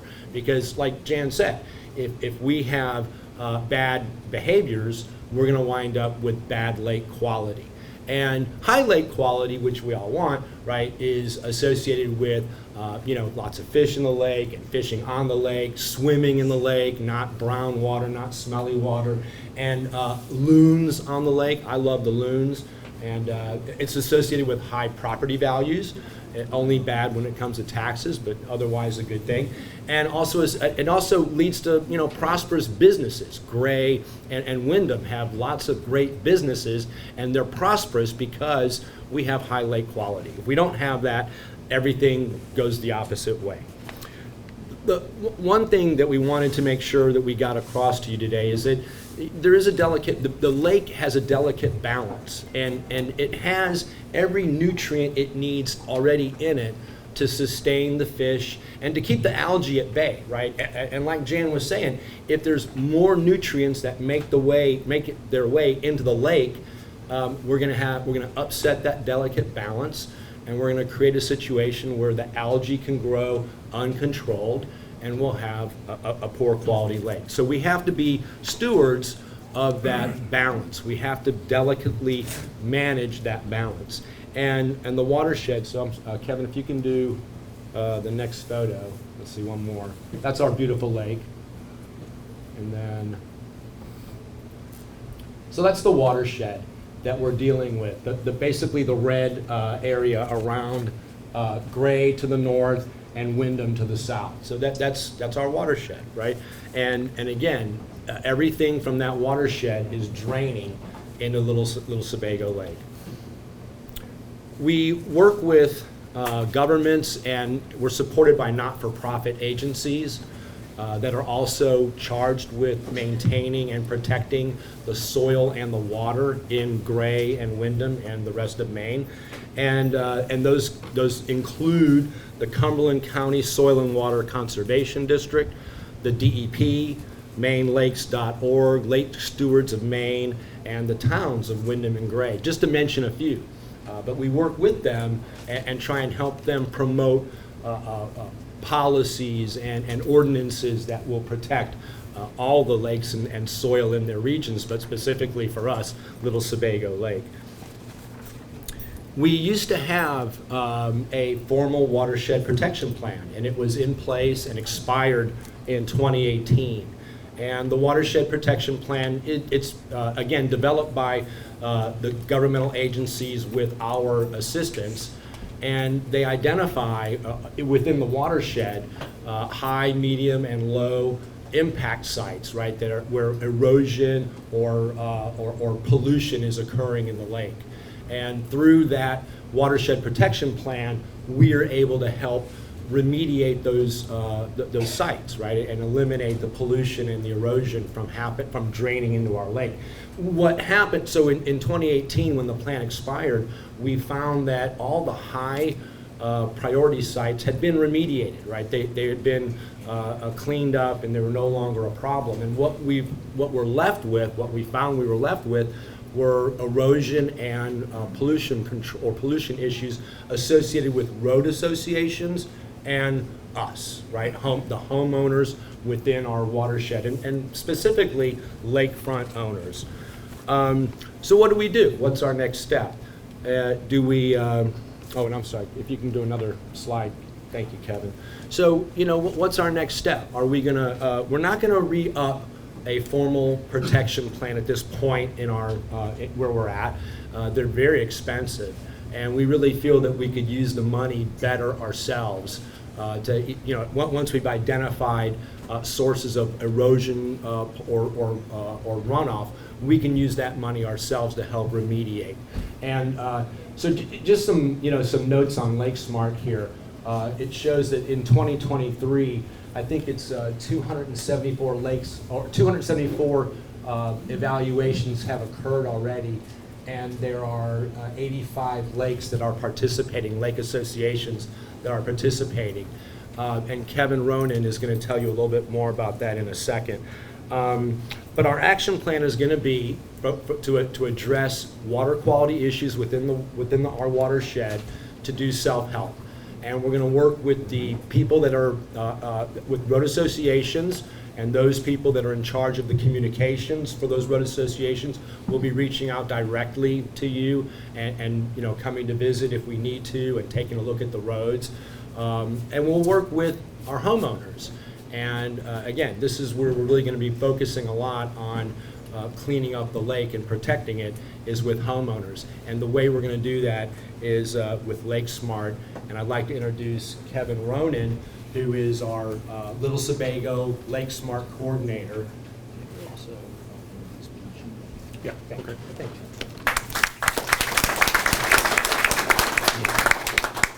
Good morning, everyone. I'm really glad to be here and glad to talk to you about the Lake Smart program. Before I do that, though, I want to introduce a couple members of our team who have been instrumental in getting the program off the ground. BJ Warner. BJ, please stand up. Thank you very much. And Lane has just recently completed training and completed his first evaluation, and we're glad to have him aboard. At the end, I'm going to give you a little pitch. We could use a little more help. But let's talk about the Lake Smart program, where we were and where we are now. A year ago, I was standing in front of you. We had just completed our training, and we had completed our first evaluation on the 18th of June. Since then, I'm happy to say we've completed 15 evaluations.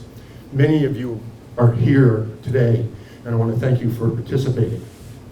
We have right now 9 property owners who are interested in getting the evaluation done, and we're trying to work through that wait list.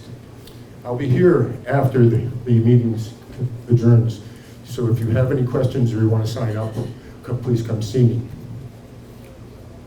The evaluation process itself, the Lake Smart evaluation, consists of 5 components. And I think it's important that you be aware of these.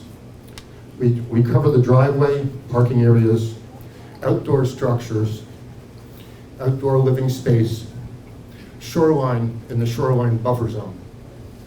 And the shoreline buffer zone is that area where the water meets the land. Earlier, Jan had some incredible slides showing some of the damage that's done at the shoreline buffer zone. We have a whole section of the evaluation that focuses on that. And from the evaluation, we give homeowners a couple of key tools for them to work with. The first is the property evaluation results. And included in the evaluation results is a document called Best Management Practices, BMPs. Those BMPs have been developed to offer homeowners suggestions and ideas of how to fix and address some of those problematic areas, such as the Lake Shore buffer zone.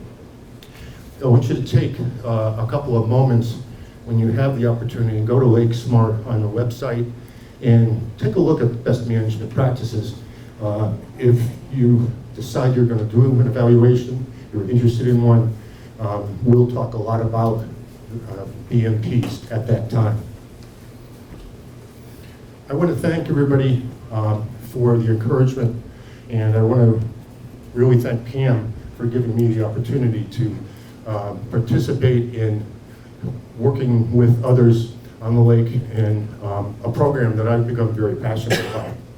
Thank you. Question back there. Yeah, go ahead.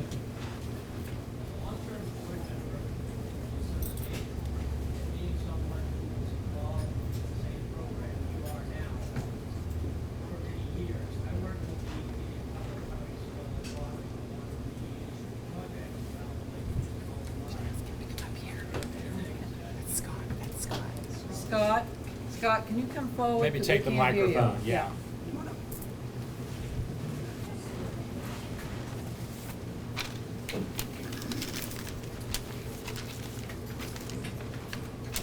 As a long-term board member and as someone who's been involved with the same program these folks are now, I work with DEP and Cumberland County Soil and Water on mitigation projects for sedimentation and erosion control for a number of years. I'm also a building contractor, and as well, I'm a licensed individual with DEP, Cumberland County Soil and Water, in relation to sedimentation and erosion control. There are some things that I see as a building contractor that really drive me nuts, and that is contractors that are working around the lake that don't do what the law requires, and that is put in silt fence, put down erosion control mix, or whatever it is that they're supposed to be doing to help protect the lake. I see tons of soil being washed into the lake by unmitigated construction sites. So if you have a project going on at your property, don't hesitate to get after the contractor to do what they're supposed to do. If you see soil being dug up, foundations being put in, driveways being done, and it's on your property, and they don't already have silt fence or erosion control mix set up, they're supposed to, by law, get after your contractor and make them do what they're supposed to do to protect the lake. The other thing you can do is just stop raking. If you go out, so if you rake an area in your property, you go out and watch it when it's pouring rain, you'll find that the raindrops hitting that soil blow soil up into the air. That soil then comes back down in little teeny particles and it washes into the lake.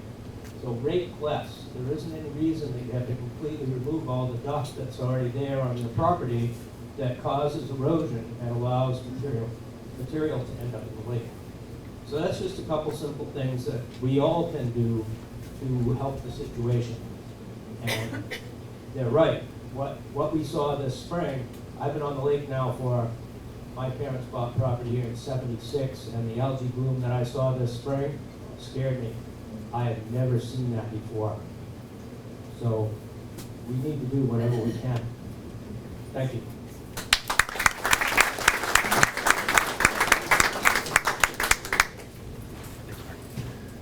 Thank you. So, and that's where we're going to wrap, is talk. Oh, one more question. Yes. I was just curious, like, can you whoever has the knowledge here, could you tell us, like, maybe in descending order, what's the most offensive? Like, I was wondering, are people using fertilizers for their green lawns? Kevin, next slide, please.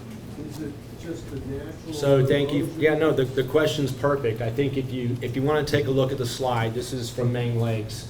And I mean, this is it, right? The house on the right is an offensive property from a Lake Smart perspective, and the house on the left is what a model home would look like. I'm looking my way. Sorry. I'm looking my way. Thank you, Pam. We're going to miss you. Probably me mostly. So, I mean, this is the last line of defense to protect the lake. You want to stop algae blooms, you've got to have a home that looks more like your Lake Smart property. And we put on your tables the Lake Smart brochures, and Kevin, if you'll advance one more slide. This picture is included. It's on the website for mainlakes.org. This is in your pamphlet, and this is what we're going to talk about for the next 3 minutes, which is increasing your buffer zone. This is the area that ends at the lakefront and comes back toward your property. That's your buffer zone. And the weaker, the less buffer zone you have, the more pollutants you are allowing to flow into the lake. Each one of us, right? A homeowner, we're responsible. And you can have a beach, right? You can have a beach. It just probably shouldn't be the whole 50, 80, 100 feet of your property. A Lake Smart home has no more than 1 or 2 6-foot breaks in their buffer zone. And you can see the break here. The break here is only for the dock, a winding path, so the water that runs along the path can actually find its way into a vegetative site before it comes all the way down the path into the lake, carrying those nutrients that the lake doesn't need, or insecticides that we probably shouldn't be using, and phosphorus in your fertilizers, we shouldn't be using those. And remember, right, a simple rule, if it makes your yard green, it's probably going to make the lake green, right? Or if it didn't come from the lake, don't put it in the lake. I mean, like Jan said, right, don't pee in the lake. I mean, it didn't come from the lake, don't put it in. Dog waste is not fertilizer. It's not. It needs to go in the garbage can. The buffer zone we're talking about is 10 feet, essentially, from the lakefront, 10 feet back. And you want to make sure that it's really built up. We want to see multiple layers of planting, tall trees, short trees, shrubbery, plants. If you have exposed soil, the erosion control mix, and not raking. I mean, exactly, not raking. I leave my pine needles now. Enlarge your buffer zone. Native plants, live stakes, lots of different layers. If you have a sloping shoreline, you can shore that up with riprap, live stakes, planting behind the riprap with shrubbery to shore up your stabilize the shore. Very important. And just remember that every harmful step, definitely hurts the lake, and every helpful step helps the lake. You can't do too little. Everybody taking one action will improve the quality of our lake. Yes? I live on Lions Point, so I've been here 48 years, so I've watched Lions Point shrink. So Lions Point at the end, I'm going to speak to the landowner which is here, but there's like 4,000 feet that they own, right, all of that. So I think the state of Maine says you're only allowed to riprap like 100 feet a year. And so I guess my question to you is there any intention of trying to change that rule that you know of? Because it's getting undercut fast with all this pressure. So my other question is, I know a lot of people are doing it on their own in the wintertime, because I have a lot, and I see all of a sudden there's riprap, which I believe must help. In your opinion, why does the state of Maine only allow 100 feet? And a lot of people that are trying to save their shoreline are putting in a lot of like sticks and concrete blocks. What works? What doesn't hurt the lake? Does it help to put all those sticks in? I know I'm getting a lot floating in my because people are trying to put it in to help their undercut shoreline. Does that add phosphorus or is that okay? Yeah, great questions, and I won't have all the answers to that myself, and I don't know if any of us do up here. The DEP regulates everything you do at your shoreline. They do have permits of necessity. Riprap, putting in riprap is something that does require a permit, and my understanding, we have one ourselves, and they're given by necessity. The state's not adverse to riprap. There are certain, I guess, vendors, right, that have, the lake-friendly, if you will, riprap. We're not just picking up stones and throwing them in the lake. So there are certain vendors, I think, that have that.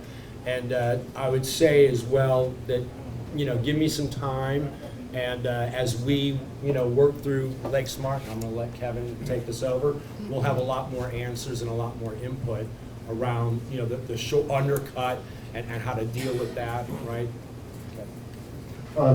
Ted, I go by your house, as you know, it's about 4 or 5 days a week walking my dog. I'll stop by next time and let's walk through that situation that you have, so I can better visualize it and see if we can come up with a solution, okay? And again, just, everything you do helps, and we appreciate every step. Thank you.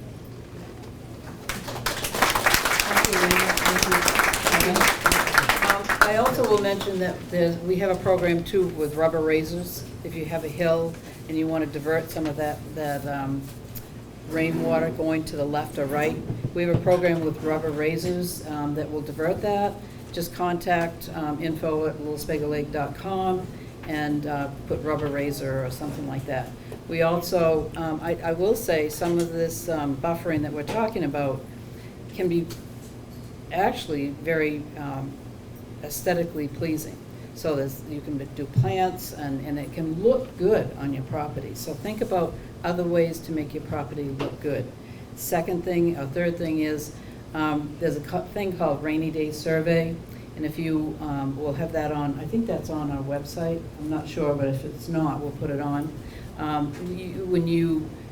When it rains, you can take your kids outside, have an activity, find out where that rain is going, and just divert it. Find a way to divert that water. It's a good fun thing to do.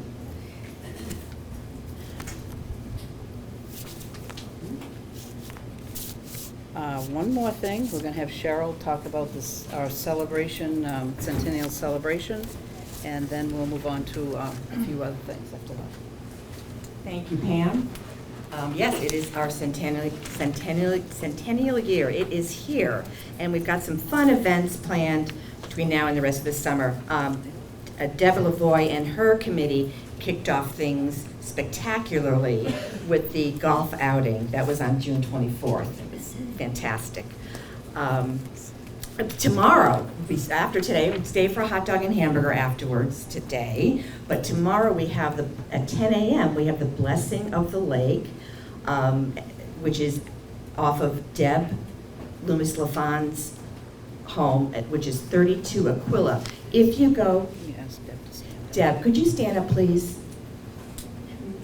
This. Tell her the itinerary is in the corner, right there. What is? Yeah, good. And the itinerary for the Blessing of the Lake, if you're able to attend, is right at the corner of that table as you're going out, or right where Deb is. And so if you plan on attending, please grab one of those. Thank you. It is such a treat to hear Deborah speak, and she is inspirational, and it's just wonderful. And there will be bagpipes. If you need the locations on our website under the events section, Kevin Murphy has there's a pinpoint of the exact location on the lake where these types of events are going to take place. So that's tomorrow at 10 a.m. We have people dressing the scarecrow. Do we need somebody for August 15th? Or what else that? August, no, we need something. Okay, so someone has done it for June, July. We need someone to dress the scarecrow. That's going to begin around August 15th. July 17th, we have a Lake Learn Kiddos Day. Again, it's all on our website and in the summer newsletter. July 20th, our Lake resident Wayne Brzezinnis has invited us all down off his beach to listen to some great music from 5 to 8 p.m. Of course, every year we have the Pirate Parade, but this year's going to be extra special. Deb Jellerson has put together something, it's a secret, but something that I'm sure all the participants will enjoy. Let's see, on August 3rd, we've got a scavenger hunt this year. Please contact me with any questions. If you've enjoyed the book that Barbara Sawhill put together, you can spend a couple hours on the lake with your family and friends and learn even more about the lake and have some fun too. let's see, August 10th, we have at 1 p.m. we've got the classic boat parade. If you have a boat 40 years or older, we'd love to see it, and we're going to meet at the Lower Narrows at 1 o'clock. And that evening, Lake resident Bill Bennett and his band will be performing his places near Aim High again. The map will be on the website. So we've got a bunch of fun events coming up, and I'm sure you will all enjoy them. Thank you so much. Oh, I'd like to thank my committee. Fabulous committee. Centennial Committee, Pam Wilkinson, Sharon Lamont-Tang, Barb Ellis, Katie Caton, Gwen Sayin, and Deb Jellerson. Thank you all so much for your help.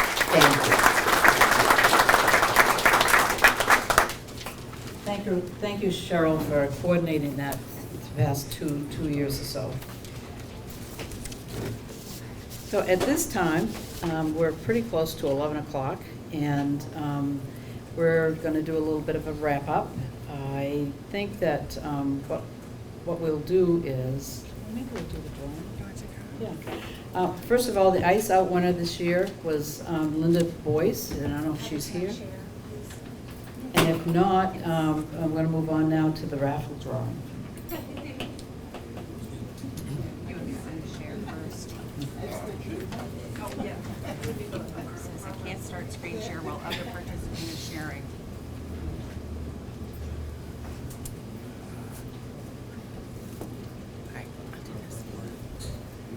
So some of you may remember about 5 years ago during a little thing called COVID, we could not meet in person, and we still wanted to hold our raffle. So we came up with this online raffle site called Rally Up, and this is our 5th year. And it's been working out pretty well, and people have been very, very supportive of it. Share content.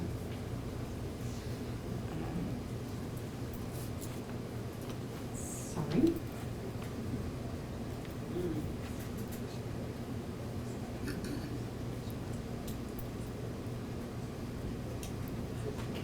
I might not be able to share it with you, but I can still draw the winners. So I've never done it from an iPad before, so my apologies, but I can read them just as well as you can see them.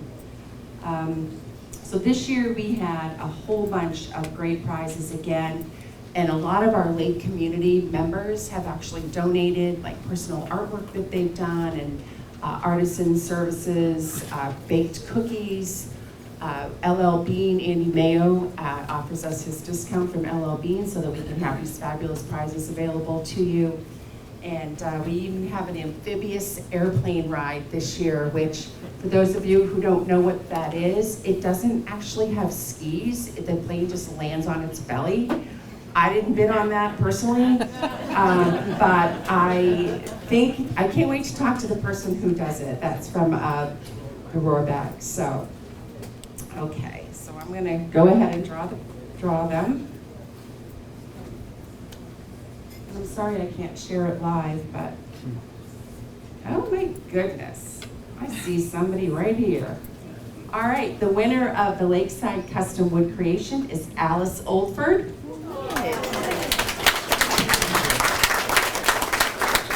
And one of the most popular items, the LL Bean inflatable stand-up paddleboard, Cindy Rague. A handmade loom quilt. It's won by Donna Gowan. And we have, I see the same name twice here, Jody Tucker has won the artwork by Sharon Lamont-Tang and the Bay Capelli Luxury Salon package. This is a really good one, and I want to give him special credit. The gentleman who owns Custom Umbrella Mooring, the canvas boat cover guy, he donated a $1,500 gift card to the golf tournament and to this online raffle, so we're very grateful to him. And the winner of that is Ken and Doug Truscott. And Nani, is Nani here? Nani's Best Baked Goods, Laura Harrington won her cookies. And I think it's only fitting that our outgoing president takes the next two. the Solo Dual Fuel Essential Pizza Oven. Oh my God. We're coming to Pam's house. And the LSLA Centennial Clock, which was donated by our friend Scott, who just spoke a few minutes ago. Oh my gosh, and the LL Bean $500 gift card was won by my grandchildren. Couldn't know it. Oh my gosh, I never win anything. That's why I use their names so people don't think I'm winning, and I just won. So anyway, and the other winners have been notified by the system. It automatically tells you. So if you were the high winner, you will have gotten an email from that. So thanks for your participation, for supporting this 5 years in a row. We really appreciate it.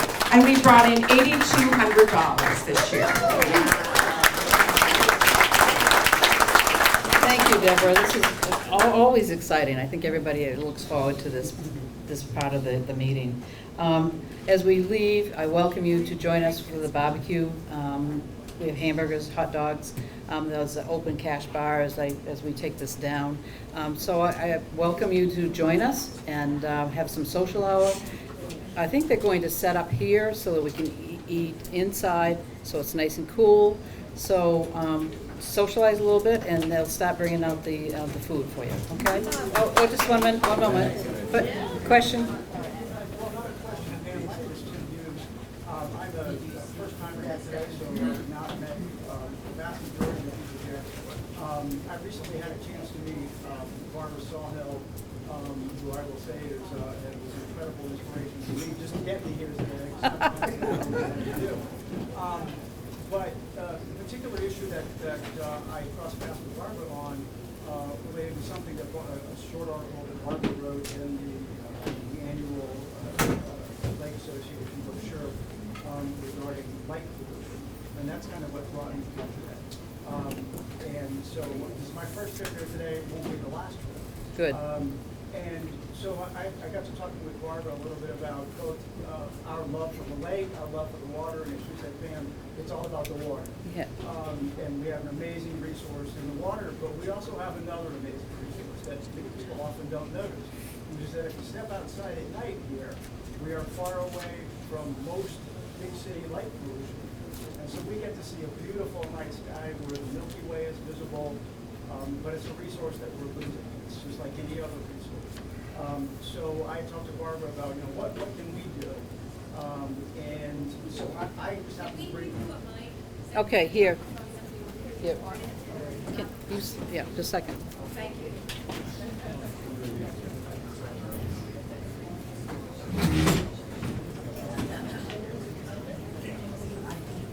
Thank you. I apologize. I'm a lawyer. I'm a litigator, but I don't like talking in front of a jury. I get nervous.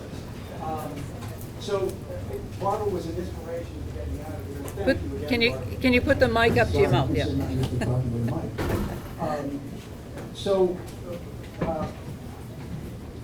This is a resource that we need to preserve. And so I brought with you, when we put on the table, Barbara and I both put on the table a couple of brochures which address this issue. And it is an aesthetic issue in terms of the beauty of the lake, but it's also an environmental issue. It affects the darkness, the night sky is important to human health, it's important to wildlife habitats, wildlife health. And so what Barbara and I had kind of talked about was, how could we sort of bring it to people's attention to just get people thinking about it here. It is about the lake, and that's what we're all here for. But if you just, when you get a chance, take a look at the brochures. If you take them with you, get a chance to read them, just think about it. That's all we're asking people to do. And at some point, probably next year, I hope to at some point be able to be a resource for people about what we can do to help preserve that beautiful night sky. It really comes down to let's be careful and responsible about our outdoor lighting. Turn the lighting off at night. There's many things that we need to think about, but it's been a long morning here. Very, very informative. Just give it some consideration. Thanks. Okay. Can I have the mic? Sharon, give it to Sharon Young for a minute, please. Okay. Very, very short, very brief. Sharon's going to update us on the status. She knew she had to. No. Everybody here wants to hear about this, don't we? Yeah. All right. Stop by the table up here before you leave. There's good literature from Maine Audubon. There's a map here that one of our loon rangers created showing you exactly where the loon nesting sites, the territories are, and what years we've had a nest there. It's great information to show you where to not go. First of all, I've meant to say thank you to the Lake Association for continuing to support this program. And to every one of you, because every dollar you put in as a donation helps fund all of these kinds of programs. I wanted to give you just a couple of stats.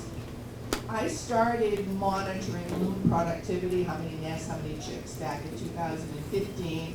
Then we became a formal program in 2018 with some grant funding. And over those 9 years that we have completed records on, we have had 69 known loon nests. We have hatched 56 chicks, and 35 of those chicks have survived. So that's something. It's not, the numbers have kind of downtrended a little bit, and we're trying to get that back to go the other direction, but it's not a bad average. So on a yearly basis, we're averaging 8 nests a year, 6 chicks hatch, and 4 chicks fledging. And there's just a couple of fun things that happened this year so far. We had a nest that was having some terrible aggression in the territory.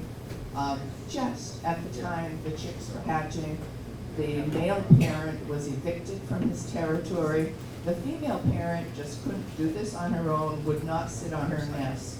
So Gail Cody and I took those 2 chicks. Don't tell anybody, and I opened up it.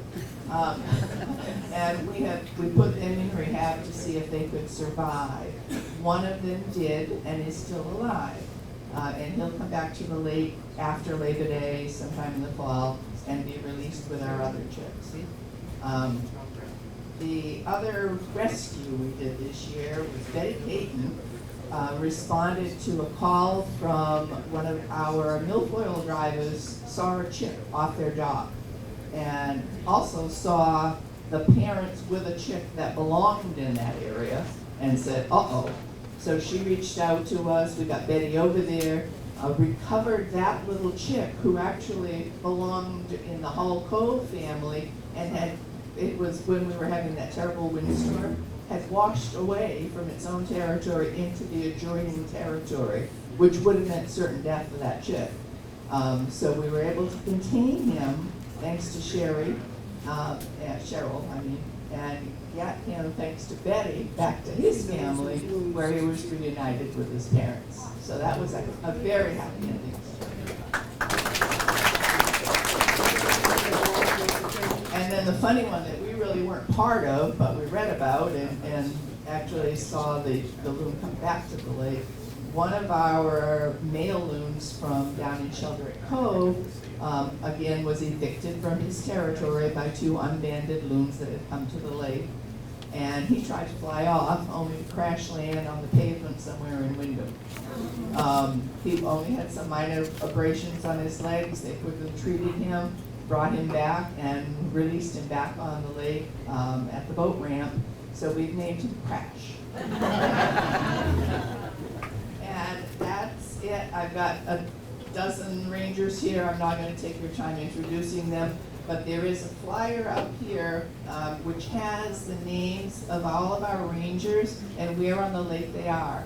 So the best thing to do if you ever have a loon in trouble that you need someone to come help you is to reach out through the Facebook Little Sebago Loon Watch page, or look at that list of rangers, and if there's somebody in your neighborhood and you know them, just grab them. And many, many thanks to Christy for this wonderful map. Come on up and see it. Thank you. Please join us for the social barbecue, and we'll be setting up shortly. Okay, thank you very much. Make a motion to adjourn. Do I have a second? All those in favor?